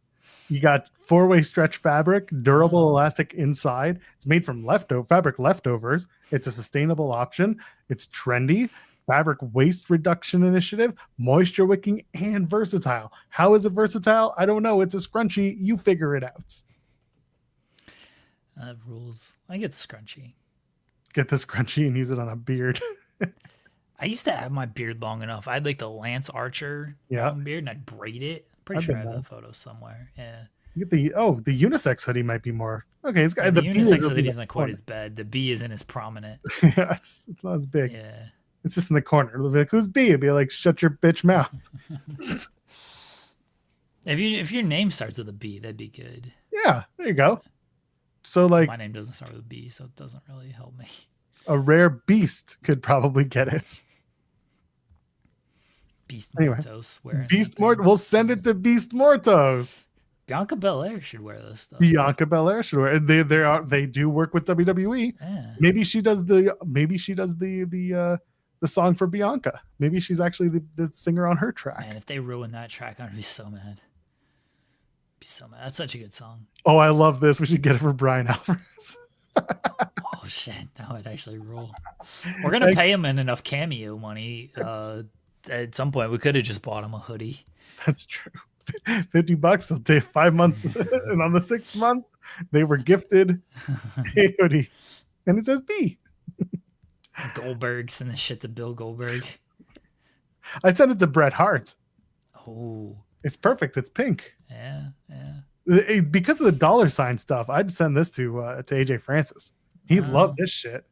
He doesn't have a B in his name though. AJ Francis. BJ Francis. His name's now BJ Francis. Mm. Oh man. Send Well, Jensen a scrunchie. Jensen does have long hair. You don't see it because he always true. wears a hat, but he does have long hair. It's true. Steven with a dollar sign. Eh, Send him one of these, the bucket hats. I don't like bucket hats. I'm not Call a him bucket hat person. Scotty to Steven Jensen. Got a hole in it. Oh man. All right. that effectively killed time. What an investigation we went down. We really figured it out, didn't we? Yeah. Yeah. Stop that. There we go. I can get rid of the Bianca Holiday website and put it in the back of my brain, never to be seen again. That theme kicked Roxanne's ass on Friday. I didn't think it was that terrible. It wasn't good, but it wasn't that terrible. She didn't know when to turn. That's true. She didn't know when her mark was because she's so used to the old theme. And she came out and she's just like looking around the whole time. And she stood with her back to the camera for like 5 minutes because she didn't know when her mark was on the theme. I felt bad for her. Brother, that's why you got to listen to the theme and you got to go out there. And remember when Macklin did the interview with us recently, we talked about his theme. Yeah, but Macklin actually had input. She probably didn't. She probably did. They probably played that thing for her like as she was walking out. She probably like walking to girl like, wait, is this? She's like, yep, this is your new theme. Go, go, go. And you're like, oh shit, okay. That's fair. But I mean, sometimes you get the opportunity to kind of spend the afternoon with it and figure out where you're supposed to go. And you know what? I don't think anybody in WWE gets that opportunity unless they are a top star. And Roxanne's a star, but she's not a top star. That's true. That's true. You gotta give your stars time. Can't make them look like idiots like that. I felt bad for her, man. I was like, oh, you poor girl, just turn at any point. And she kept waiting, and it just never came. Then she's like, all right, fuck, I guess I better turn around now. Legend has it she's still waiting to do the turn as we speak. She's just sitting there in the middle of an arena that's been deconstructed. She missed the town. She's just waiting to turn. No one can make a turn. To Roxanne's credit, because she took so long to standing there and did not turn around, they had to cut an entire Hogan video package. So we at least got that out of it. They were going to run another Hogan video package, but Roxanne took time. They're like, where can we cut time? Oh, we don't need to run this Hogan video package. So that's all she took time away for. It's fine. Yeah, no, it all works. It depends if Triple H wants a video. Oh, dude, I hate those. Every time I see those, I just cackle. They're so. He hasn't done one in a while. I think he realized that it was looking real stupid. I don't think he realized that at all. I think somebody told him, like, boss, you might want to stop doing that, pulling the curtain back a little too much.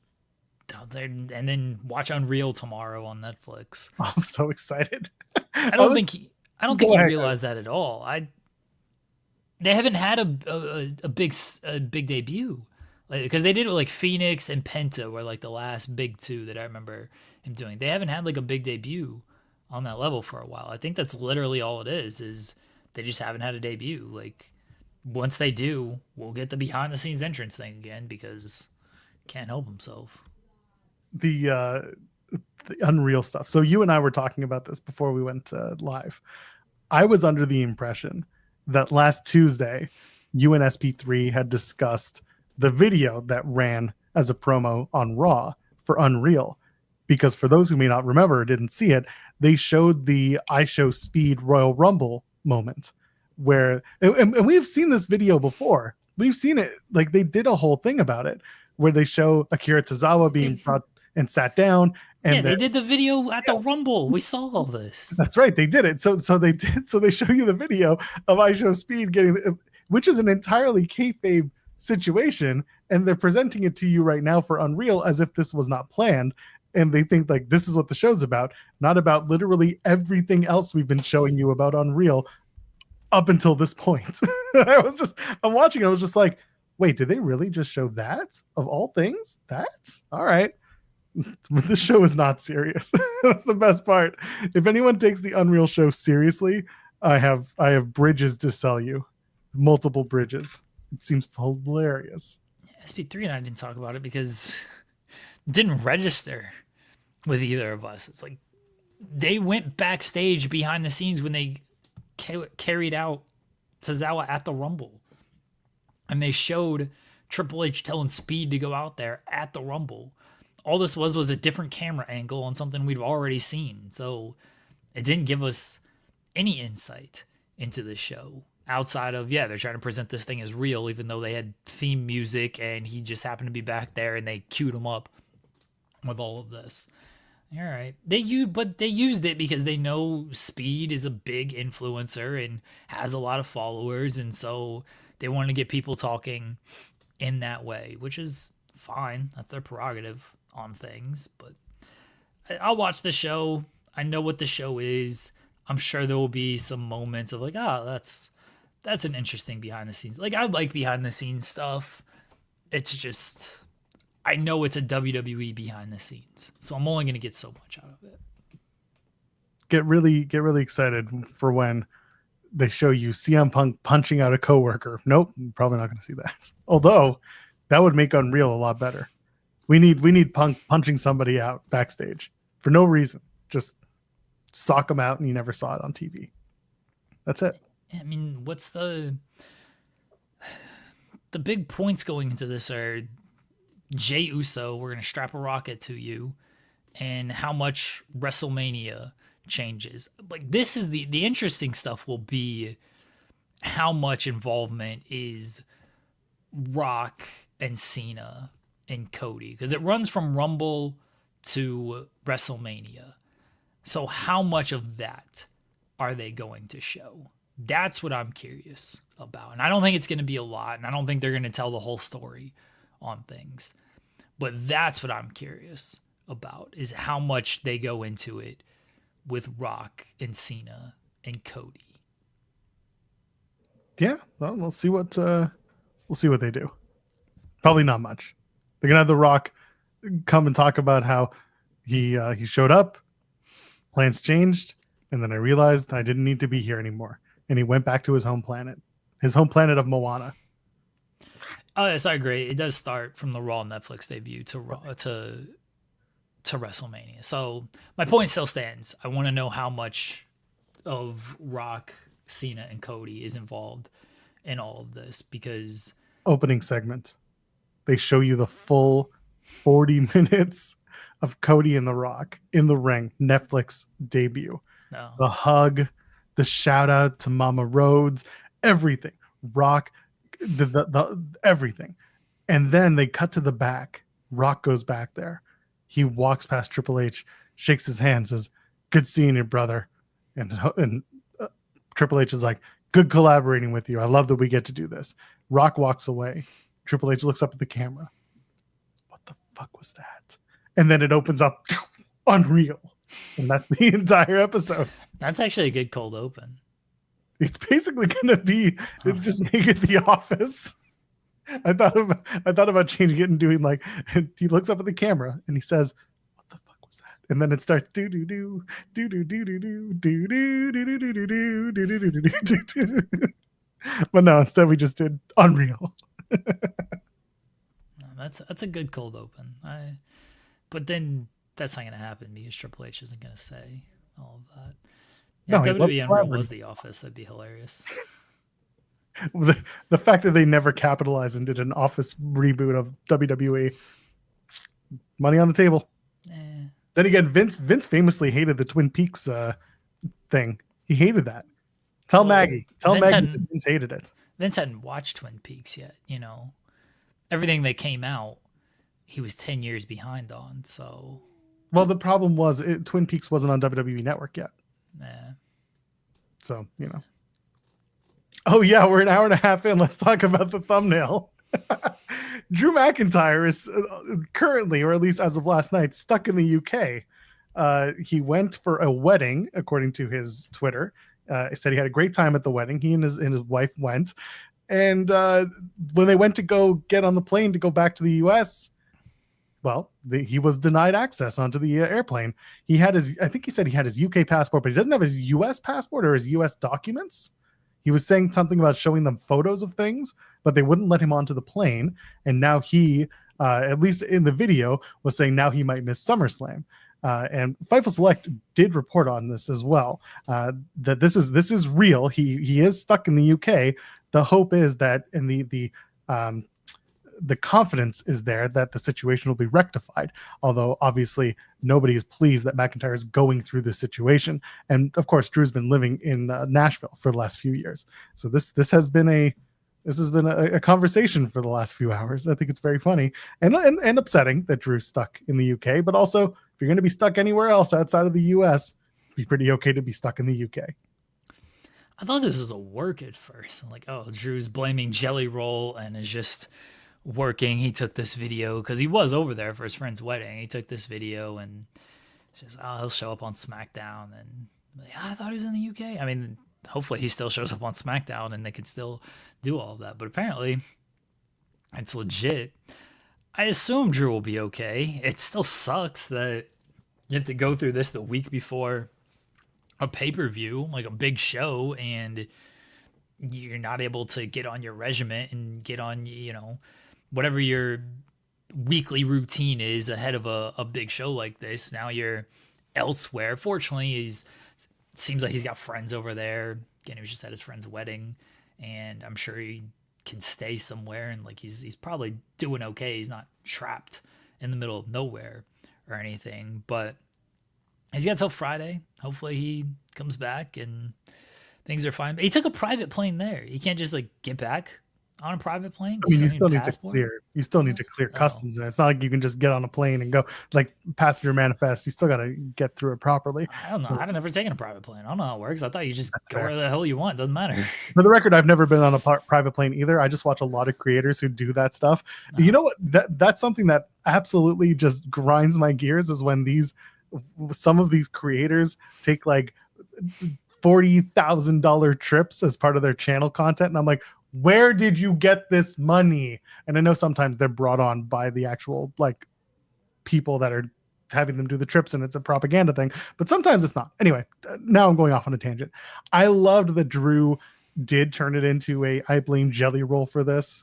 That was very funny, but I thought it was really well done to turn a really shitty real situation into a bit of a work and have some fun with it. I'm sure he'll be back as early as today. He might even be, he might show up on Raw for a segment or on SmackDown, or they might just play it off until SummerSlam and be like, "Where's Drew? We haven't seen him all week." Blah blah blah, and then he shows up and he's extra pissed off. Maybe his entrance is that he's gonna pull up in a plane, which would be hilarious. But no, it sucks that he's not able to get back. Whether he talked about having a sick cat at home, regardless of whether or not it's true. Like, we hope that's not the case. It sounds like his wife got back. It sounds like his wife went back instead and just went on her own because she had the documentation, and Drew is just stuck there for another day or two. Someone had mentioned like maybe his wife is going to just fly back with the passports. And that's entirely possible. It's a little expensive to do, but if it ensures that you get home, then that's what you can do. Nobody in this sphere talking about the people who are involved in this, nobody's hurting for money to have to take a transatlantic flight back and forth. They'll do it if they have to, if it gets back one of their massive stars in time for one of their biggest events of the year. So I'm not worried. I don't think anyone should be worried, but it was certainly like a moment where you're like, oh shit, you are not where you're supposed to be right now. I'm worried for you, Drew. I hope. Are you? Things turn out okay. Yeah, I don't need Drew missing. Should we send him a message? Should we send him the link right now and say, Drew, if you're still here, would you like to update us on your whereabouts? I don't think. And Drew's interacted with my headlines. I know that much. That's true, but he always thinks that's just Sean. Yeah, as most people do. That's true. So that's fair. Let's see. His DMs are not open because God forbid. You can send an email through. Oh, that's fair. Does he follow you? No, I don't think so. Oh man. I hope not. Anyway, that would suck. Oh, I didn't realize he and I are 5 days apart, birthday wise. What? Oh. Let's see when he's. Okay, he's a couple years older than me. Not that many. Yeah, we're pretty close. Let's see if I can DM Drew McIntyre. Hey, Drew. Hope you're doing okay with the cows. I cannot DM Drew McIntyre, sadly. You could just send him a tweet. Yeah, I'm not gonna put the link in the tweet though. No, he'd just be like, hey, if you'd like to join us, I can send you the link. DM me for more. This is the weirdest collab I've ever been a part of. I'd love to get Drew on this show. Drew rules. That's true. I talked to him. I would just talk to him about all the COVID interviews he did. I wouldn't even talk to him about like this real Big stuff. Mac. So, Yeah. these COVID interviews, man. Big Mac. Hello, cats and kittens. Let's go. I need all the lore. How much did you love doing those? Well, he's going to be like, you know what? It gave me a chance to do interviews in a space that I wasn't necessarily comfortable in. And then I got comfortable. So now it's a new thing that I have, a new strength that I have, which is great. And I hope he would say something like that. But I also kind of hope he'd be like, but also it sucked sitting in front of a camera for several hours a day, 7 days a week. It absolutely took all the joy out of my title reign. I'm sure he would look back kindly on it. I don't think he's gonna. I mean, maybe he'd bury it. It'd be funny because I think he like wanted to do that stuff. Is the thing. Like he admitted like he wanted to do that stuff because it helped him. One, it helped get the company out there during a time when it was tough to get the company out there, and two, like it helped him get more comfortable in certain settings and stuff. He said as much. So I always ask people. I don't always ask people, but I ask anytime I interview like a WWE people. I remember when I interviewed Dragunov, I asked him, I was like, do you like doing this? Is this something like you go to request, or is this something they kind of force you to do? And he's like, it's not something I really like doing, but it really helps. Like it helps me with promos. It helps me get more comfortable. It helps me with speaking. So I respect people who get out there and really do that kind of stuff. I know that's why they want a lot of people to do that stuff, because it helps in a multitude of ways. We've also been instructed to make the formal announcement when Drew joins the show to invite him to join our Mac and Me. Oh, 100%. Because he is the Mac in Mac and Me. Yeah. It is Drew Mac. I feel like Drew would actually like fully be down for a cameo. I think so. This. Yeah. I want him to star in it. He's supposed to be the Mac in Me. Oh, I don't know if like he can get cleared to star in that. Like I think we need like, an actual star to star in that. You know what I mean? He's a star. Not the same. Yeah. You need like McIlvaney. That the guy? Is that the Mac from It's Always Sunny? Oh, his name's just Rob Mac now. Oh, he's just there you go. It's perfect. He would actually probably do this movie. He probably would. He'd probably want the full producer credit too. Yeah, Marvel take it over and it becomes an It's Always Sunny presentation. Yeah. He'd want we need to have like a bunch of cameos though. We need to like go full Happy Gilmore too with like nothing but cameos. I've not watched it, but I heard that it was very cameo full. And if you go in expecting something, it's not that. It's a fun nostalgia romp of an Adam Sandler movie. Like, I don't know what people expect out of Adam Sandler in 2025, especially Netflix. You're going to get his friends, you're going to get his family, and you're going to probably laugh at stuff. It's not Adam Sandler in the 90s. You're going to get current day family man who's got paid millions of dollars, Adam Sandler, which is fine by me. Set expectations. I thought it was good. I don't want to spoil anything, so I don't want to say like too much. So I thought it was good. That's what I'll say about it. Like it wasn't. My expectations were low because I mean, the first one's a classic. We watched the first one, the night before the second one came out, and first one's still so good.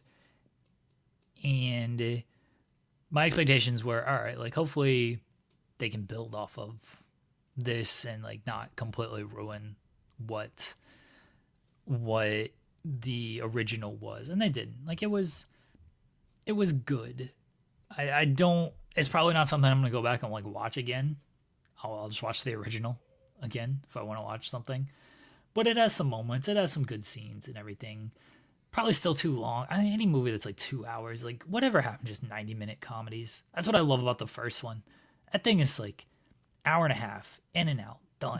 The one thing about doing that beach trip that we talked about was that my kid really, really wanted to watch Frozen for the first time. Oh. So he watched Frozen, And like it's the perfect amount of time in the car for that movie. It was it's a 2-hour drive and the movie's an hour 30. I wasn't watching because I was sitting in the front, but like everyone else was watching in the back, and like it was good for them. And then he wanted to watch Cars on the way home, but he passed the fuck out. But the point is, like, movies that are 90 minutes, sweet spot right there.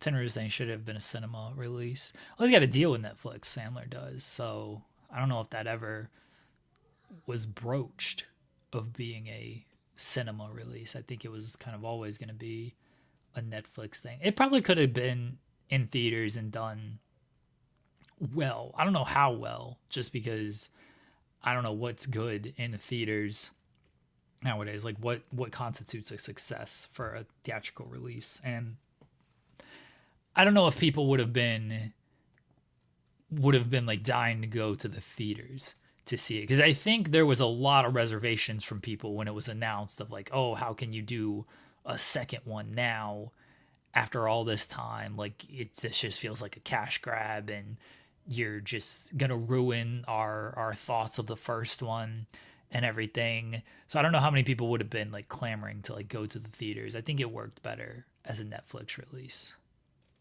You know what I really hate about Netflix releases? Is that they do a full like theatrical premiere, right? They have like all the stars fly in and they go and they pick a theater and they put everyone in the theater and they say, welcome to this big event. Welcome to go watch this big movie that we put together. Enjoy yourselves on the big screen. And here we go. 3, 2, 1. They watch the movie and then they go. Meanwhile, it's not authentic. That's not the Netflix experience. If they're going to do a full on bring you to the theater, they want you to have the Netflix experience. They should put all these people into a big old theater, set a laptop on a table, open it up and say, here we go. And that's it. Play it off the laptop speakers and everything. Give them the real Netflix experience. I disagree. I think you are... We watched this movie on a TV. We don't watch it on a laptop. What are you talking about? People watch Netflix movies on a TV. Oh, I know so many people just watch them on their computers. I think the real Netflix experience would be everybody just watching it from their own home, and then you just have a bunch of Zoom cameras on there, and then you can enjoy it like that. That's the real Netflix experience. We brought in 55 beds. Everybody get into a bed, and we're going to play the movie while you casually start falling asleep in the middle of it. Enjoy the premiere of Adam Sandler's new movie. It's called everyone show up at Sandler's house and just watch it on. Well, Sandler probably has a theater in his house. So. He definitely has a theater in his house. Yeah. That's too much for Netflix. Yeah. Everyone just hang out in the den. We're gonna watch it as a family. Now, what I respect about Sandler is that he does these movies, and it's just all of his friends and family, and like he just gets to chill. Like it's just a vacation for all of his friends and family. Like when you've reached that level and you got that much money, just I respect it. That's all he wants to do. You know, how many friends can I get in here? How can I work my family into this? I gotta respect it. Sandler goes into negotiations. They're just like, we're going to give you like billions of dollars. And Sandler's like, I want my friends, I want my family, and I want a big old basketball court where I can play basketball anytime that I want. And they're just like, that's it? He's like, yes, sir. And that's it. And Sandler gets to go do whatever he wants. He's fine. He's set for life. Yeah. Yeah. The basketball court is 100% what he needs as well. I'm convinced that I told everyone about the movie that You're Not Invited to My Bat Mitzvah movie that he did. Like, I'm convinced the only reason the synagogue that they picked, which was the one that like we used to go to, the only reason he got it was because they had a giant ass basketball court in the parking lot, and they probably just covered it up for him and let him have full reign of the basketball court. And there was one inside and there was one outside. Sure, that's why he did it in that particular synagogue, because anywhere else they don't have the same stuff. The amenities not the same. It's like a mega church of synagogues, except we don't have a Starbucks. There's another one down the street that does, which always found weird to me. Anyway. So I'll watch the movie eventually. And then I'm sure you will. I don't think eventually. I'll get to it. I don't think like all things. Yeah. I like Adam Sandler. I probably won't get to it. Actually, oh no, my flight's only an hour. Going back to Ottawa and then coming back. You can, all right, well, you can watch the first half going there and watch the second half going back. Seems like something I wouldn't do. I'll probably just play on my Switch. If anything. You know what? When I do... You're not going to play AEW Fight Forever. No, although someone had pointed out that apparently in the US Amazon was selling the game for $15.99, but it's US only. Oh, sucks for you. Sucks for me. Couldn't do it.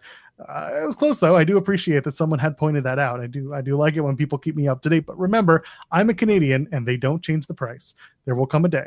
I will probably on the train because I'll take the train to London, Ontario. That's about 2 hours. So that's when I'll watch the Happy Gilmore movie. This is mid-September. If I'm still thinking about it, if MJF is prominently featured on Dynamite, I will watch Happy Gilmore 2 and probably not talk about it ever again. Joe won't watch it. Probably not. Anyway, TLC, I will probably have to watch that. That's at SummerSlam. They announced it. 6 teams going to be beating each other up in a very large space, but in a very small ring. That's a lot of people to have carnage with. But they announced SmackDown Tag Titles and be fine. They're going to go everywhere. They're going to go into the crowd. But they're trying to get the tag titles that are above. Yeah, but they'll just be fighting on like the ramp or in the aisle, and then they'll be fighting around ringside and stuff. They'll make it work. I mean, I'm sure they'll make it work. It's just that's a lot of teams. Normally TLC you're doing 4 maximum. That's a lot of people. That's 12 people to have to navigate an entire car crash. Half of them are going to be laid out outside the entire match. You know how this stuff works. I know. I just wish they wouldn't do it that way. I'm sure early enough they'll take people out, and then you won't see them until the very end of the match when the Wyatt Six still win. Yeah, maybe the Wyatt Six will win. It should be just Nikki goes up there and levitates up and gets the titles. Are the Street Profits in this match? Yeah, Street Profits are in it. They are in it. It's basically the entire division in that.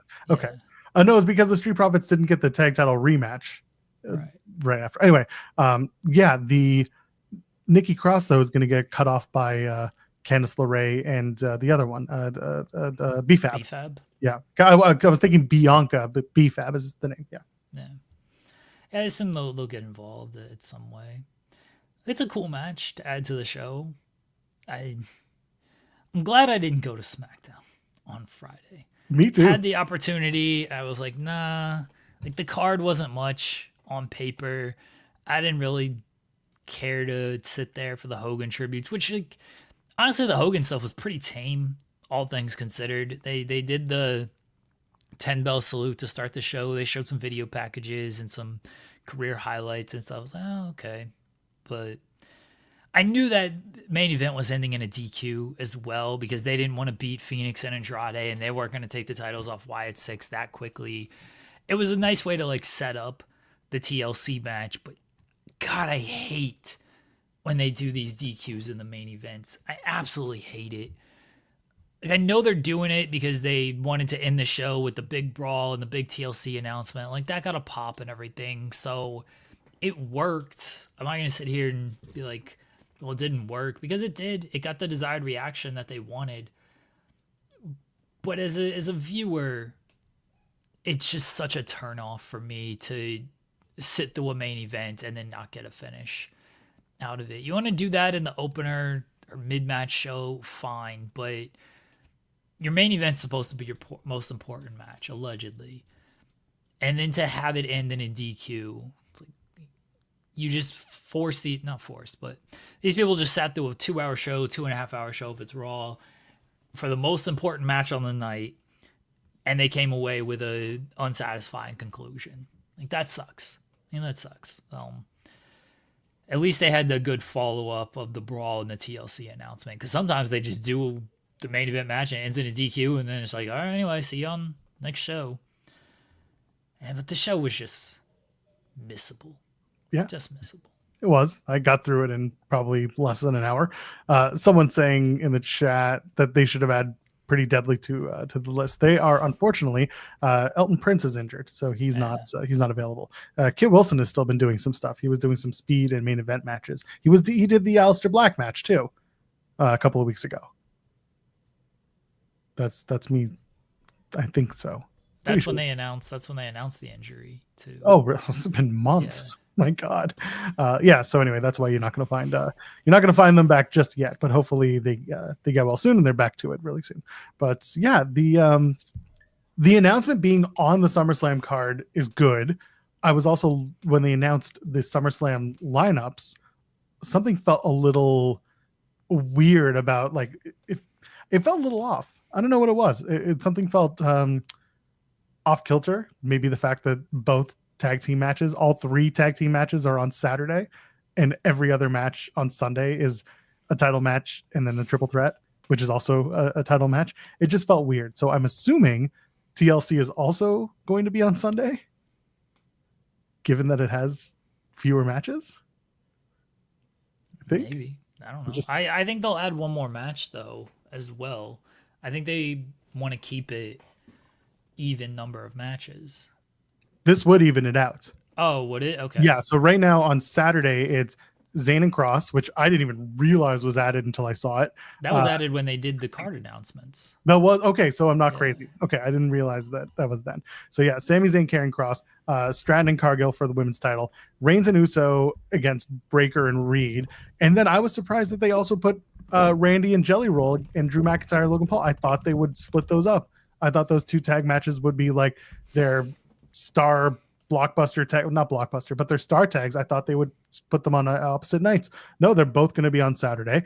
Gunther CM Punk is also on Saturday, and Rodriguez and Perez versus Bliss and Flair for the women's tag title is also Saturday. So that's 6 matches. And then on the Sunday lineup, you're looking at the women's world title match between Naomi Io Sky and Rhea Ripley.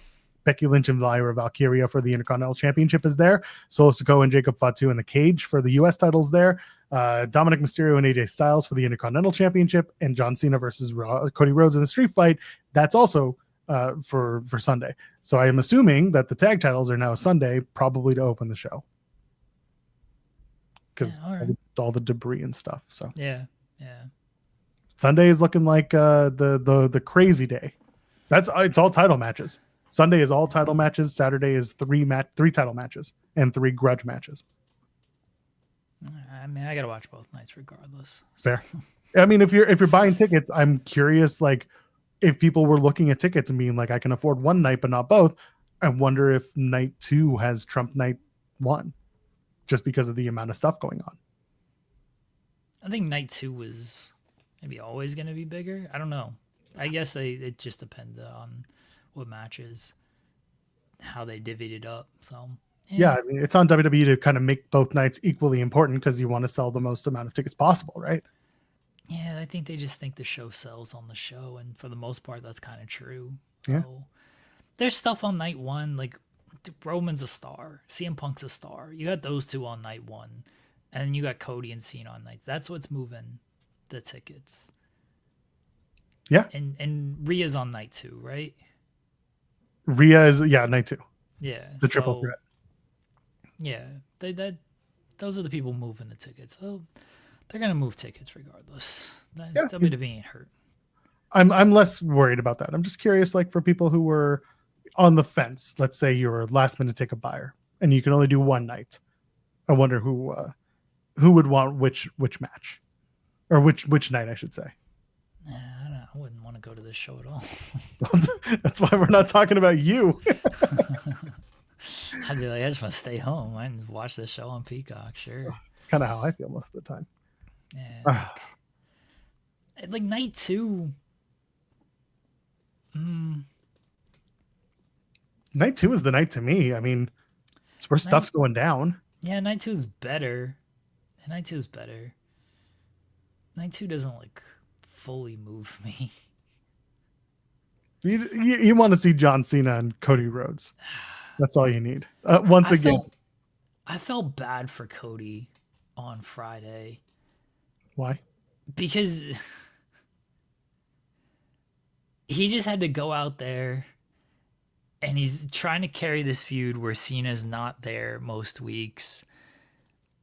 That was the most boring, nothing Cody promo I've heard in a while. Cody, at least, even when he's had to do like carry the feud by himself, he's usually good at least going out there and bringing some energy, bringing some alertness, bringing some care to his promos and what he's saying, and he'll get you into it by the end of it. It really felt like they told him go out there and just kill some time. This felt like the most nothing Cody promo I've heard in forever. The Hogan stuff, whatever aside, like, all right, fine, you're gonna make a comment about it's complicated and emotions are complicated. Okay. But like I want the hustle, loyalty, respect, John. Like that's the guy. Like, all right, like it just felt like a nothing Cody promo. I mean, you're gonna get them both next Friday for the go home. Yeah. You needed to put Cody on the screen regardless. I understand your feeling that this was a nothing promo, and I agree with you largely. They were tasked with having to deal with the Hogan stuff. And yes, he just went out there and said what he said because he needed to eulogize the man. He's the QB1, blah blah blah. He'll tell you he wants to run the plays. For that, he was kind of stuck. He had to transition out and then get into his promo, and it's hard to do that. And he didn't really have to say much. He just kind of had to say anything to get you gassed up. Because like last week they did the contract signing, right? And that was a big moment. They did a promo exchange, and then they did the big tadpole splash off the table or off the top onto the table, and that was a big moment. Now they've got to bring it home next week. This week was, to me, kind of a cool down. It was what it was. They wanted to make it important, but not blow it out of the water, given what they've already done. Even when Cody has like mid material, again, there's a delivery and an energy and a gravity to what he's saying. That it's like, all right, now maybe that material wasn't the best, but like you're feeling it by the end of it. And he just didn't have that on this. Maybe it was the circumstances. He wasn't feeling it as much as he typically is, but it just made the promo just come off like, oh, okay. Like Cody doesn't even care about this match right now. No, it was just a kind of a nothing Cody promo. And usually he has that energy with him, and he just didn't have it. Again, circumstances could be he just didn't have the energy. I'm not gonna sit here and be like, what's wrong with Cody? Like, it's tough circumstances for a lot of people on Friday, and Cody just might not have been feeling it as much as he would have liked to have been feeling it. Yeah, just came across a little weaker on TV. Could have easily been, I want the old Stone Cold. Meanwhile, everyone wants the old Okada, G1 Okada. And Cody wants the old John Cena. He wants hustle, loyalty, respect, say your prayers, drink your milk, John Cena. But he got, he just went out in there and did his thing. Yeah, didn't bug me much. But also, like, again, SmackDown was incredibly missable. I had to go back and listen to that. Maybe this is proof to your point. I had to go back and listen 3 times to his promo because I kept just drifting off, being like, wait, is he saying anything of substance? He is not. And that was that. It was what it was. Raw tonight, Detroit, Michigan. They got a lot of stuff announced. Let's get through it. Finn Balor and JD McDonough take on Joaquin Wilde and Cruz del Toro for the World Tag Team titles. Very much looking forward to new tag team. No, I'm just kidding. Shout out to to JD McBighead and Finn Balor retaining their titles. Gunther has a message for CM Punk ahead of their World Heavyweight Championship match at SummerSlam. Gunther's going to come out here and be like, you suck. I don't like you. You're not good at what you do. I am the best in the world. And that's going to bring out CM Punk. He's going to just come out here and be like, how does it feel to be alive in Detroit on a Monday? And everyone's going to be like, we live in Detroit. It's not that great. And then CM Punk's going to cut a promo against Gunther, and there will be some physicality. That'll be that. CM Punk prepares for his World Heavyweight title match against Gunther. So once again, CM Punk comes out, says, how does it feel to be alive in Detroit? We just did this bit. Roman Reigns will be in Detroit en route to SummerSlam and his contractually obligated tour heading into the event. I'm sure he will call Paul Heyman a dumbass because that is his new thing. He took all that time off just to watch that 70s show. Right? He's just ripping off Red Foreman every chance he gets. Never mind. I'm not going to finish that sentence. He's gonna stick a boot in his ass. Stick a boot in Paul Heyman's ass. That's right. Yeah. And then he's going to say something about shoving it sideways, and The Rock's going to come back for the wrong moment. Anyway, main event, Jey Uso. I presume this is the main event because he is main event. Jey Uso takes on Bronson Reed. Big Bronson Reed. I'm sure Roman Reigns, Jey Uso, Bronson Reed will all be intertwined in the same segment, and I'm just certain that you'll see Braun Breaker in there as well. Yeah. That's your DQ match. That's what ends in a DQ, folks. Amazing. The World Tag Team title match was going to end clean, but this is the one we got to they'll beat LWO. They don't care. Of course they will. Yeah. Oh, man. Anyway, is there anything else from the weekend we got to talk about? I know people are talking about Dominic Mysterio showing up at Triple A. Did you mention the All-Star tag, women's All-Star tag? Oh, yes, that's right. It's not on the Raw preview. Oh. Like it's not on the WWE Raw preview. Oh, well, WWE's maybe they canceled it. I don't know, but they announced it. I saw that they had announced. Oh, here it is. It's under because it's under the archive spot. That's why it's so low that it's not important to them. Rhea Ripley, Io Sky, Stephanie Becker, and Nikki Bella take on Naomi, Chelsea Green, and the Secret Service. Thank you for finding that. It was underneath the archive section. Oh, okay. Yes. It got buried just like these women are in their 8-man tag, their 8-woman tag, the All-Star tag. Right. So I saw what Tony was doing. He's like, I could do that. That'd be fun. Secret Service taking the L here, but who's gonna win the $400,000? They should. Triple H should announce that. And $400,000 is on the line just for the bit. That'd be fun. Oh, yeah, there's also there's also a mixed 6-person tag. That was announced by like the arena. That wasn't made official by WWE because I did see it originally. I just didn't. I was like, wait a minute. Yeah, the arena announced that match, but I assume that's probably going to be like Adam Pearce will make that official like during the night, and then they'll do it, or it could be a dark match. I don't know. But, I assume it's a dark match. Yeah, the arena's been right on a few things lately when they've announced matches, and they took place on television. So we'll see. But yeah, that was announced by the arena. Oh, you know what? Hold on. But who's in it? It's Kabuki Warriors and AJ Styles versus Roxanne, Raquel, and Dom. Oh, you know what? Maybe it is a match that's going to happen. I kept thinking one of them was already booked. No, because Kabuki Warriors does not include Io Sky. That's Damage Control, who are no longer Damage Control. Okay, so could be a match that happens.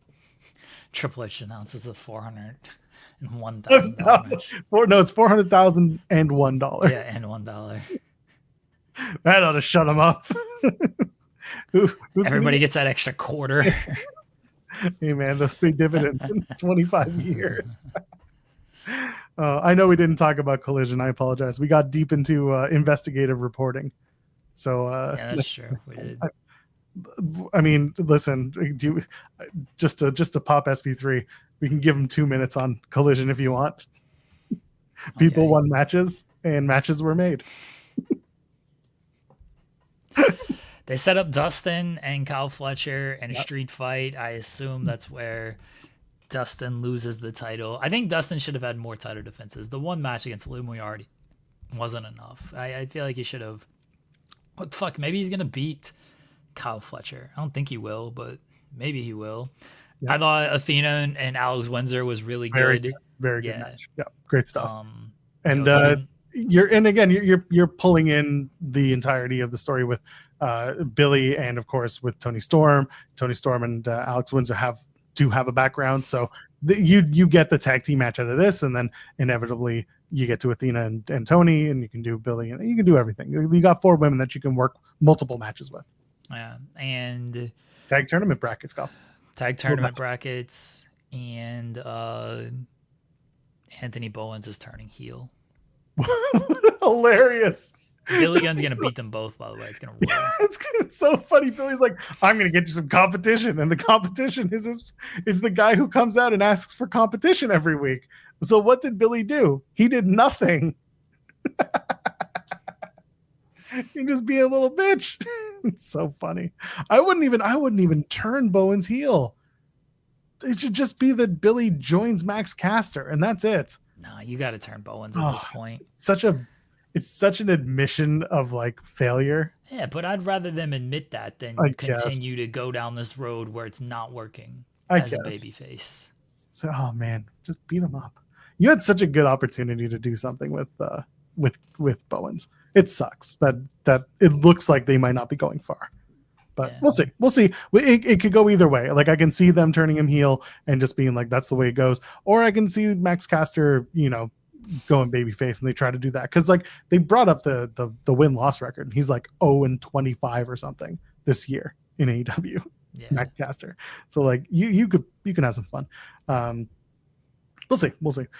The backstager with Ishii and Hologram and Kyle O'Reilly coming up after they had won the tag match, after Ishii and Hologram had won their tag match, and Kyle O'Reilly's just like talking for both of them and being like, we're gonna take your money and spend it for you because it's Roddy's birthday. That shit was so dumb. Perfect. I loved it. Nobody ever tell me Kyle O'Reilly is a serious wrestler, because he is perfect doing this shit. Oh man. What else? People talking about Queen Aminata has no friends. She will. She'll have Willow and one other person. Not Thunder Rosa, because she said that she's going to take some time off. Maybe it is Thunder Rosa. Who knows? Could be. It's a big old swerve, brother. Yeah. Jericho should come out and help Bones. Stop it. Oh man. Anything else from Collision? No. Apparently Stat had her best promo. I don't know if it was her best. I thought it was fine. We just keep circling around Willow. We gotta get them out of this. You want to talk about a triangle of madness? How about a circle of repetitiveness? Let's break the chain. Let's get Stat and Willow done and moved apart. And like, you can come back to them. You can, but you just keep going back to them a little too quickly. I'm ready for that to separate for a bit. And is the stuff with her and Death Riders going anywhere? Like, we'll see. I think from a standpoint of like delivery, yeah, I agree that it was comfortable. She sounded good. It was just the content of what she's been doing. Yeah. Maybe that's why she's comfortable, because it's been the same thing for the last little while. So who knows? We'll find out soon enough. Anything else to add before we get on out of here? No. Go enjoy whatever you're going to do today, folks. Be good to each other. Don't yell at each other on the internet. You don't need it. Go stroke some grass. Take that however you want. We're Jeremy. You know who I am. You know who he is, because I just told you who he is. Leave a thumbs up on the way out. Ladies, gentlemen, friends beyond the binary. We'll see you in the next one. Cheers. Back tomorrow, 10 a.m.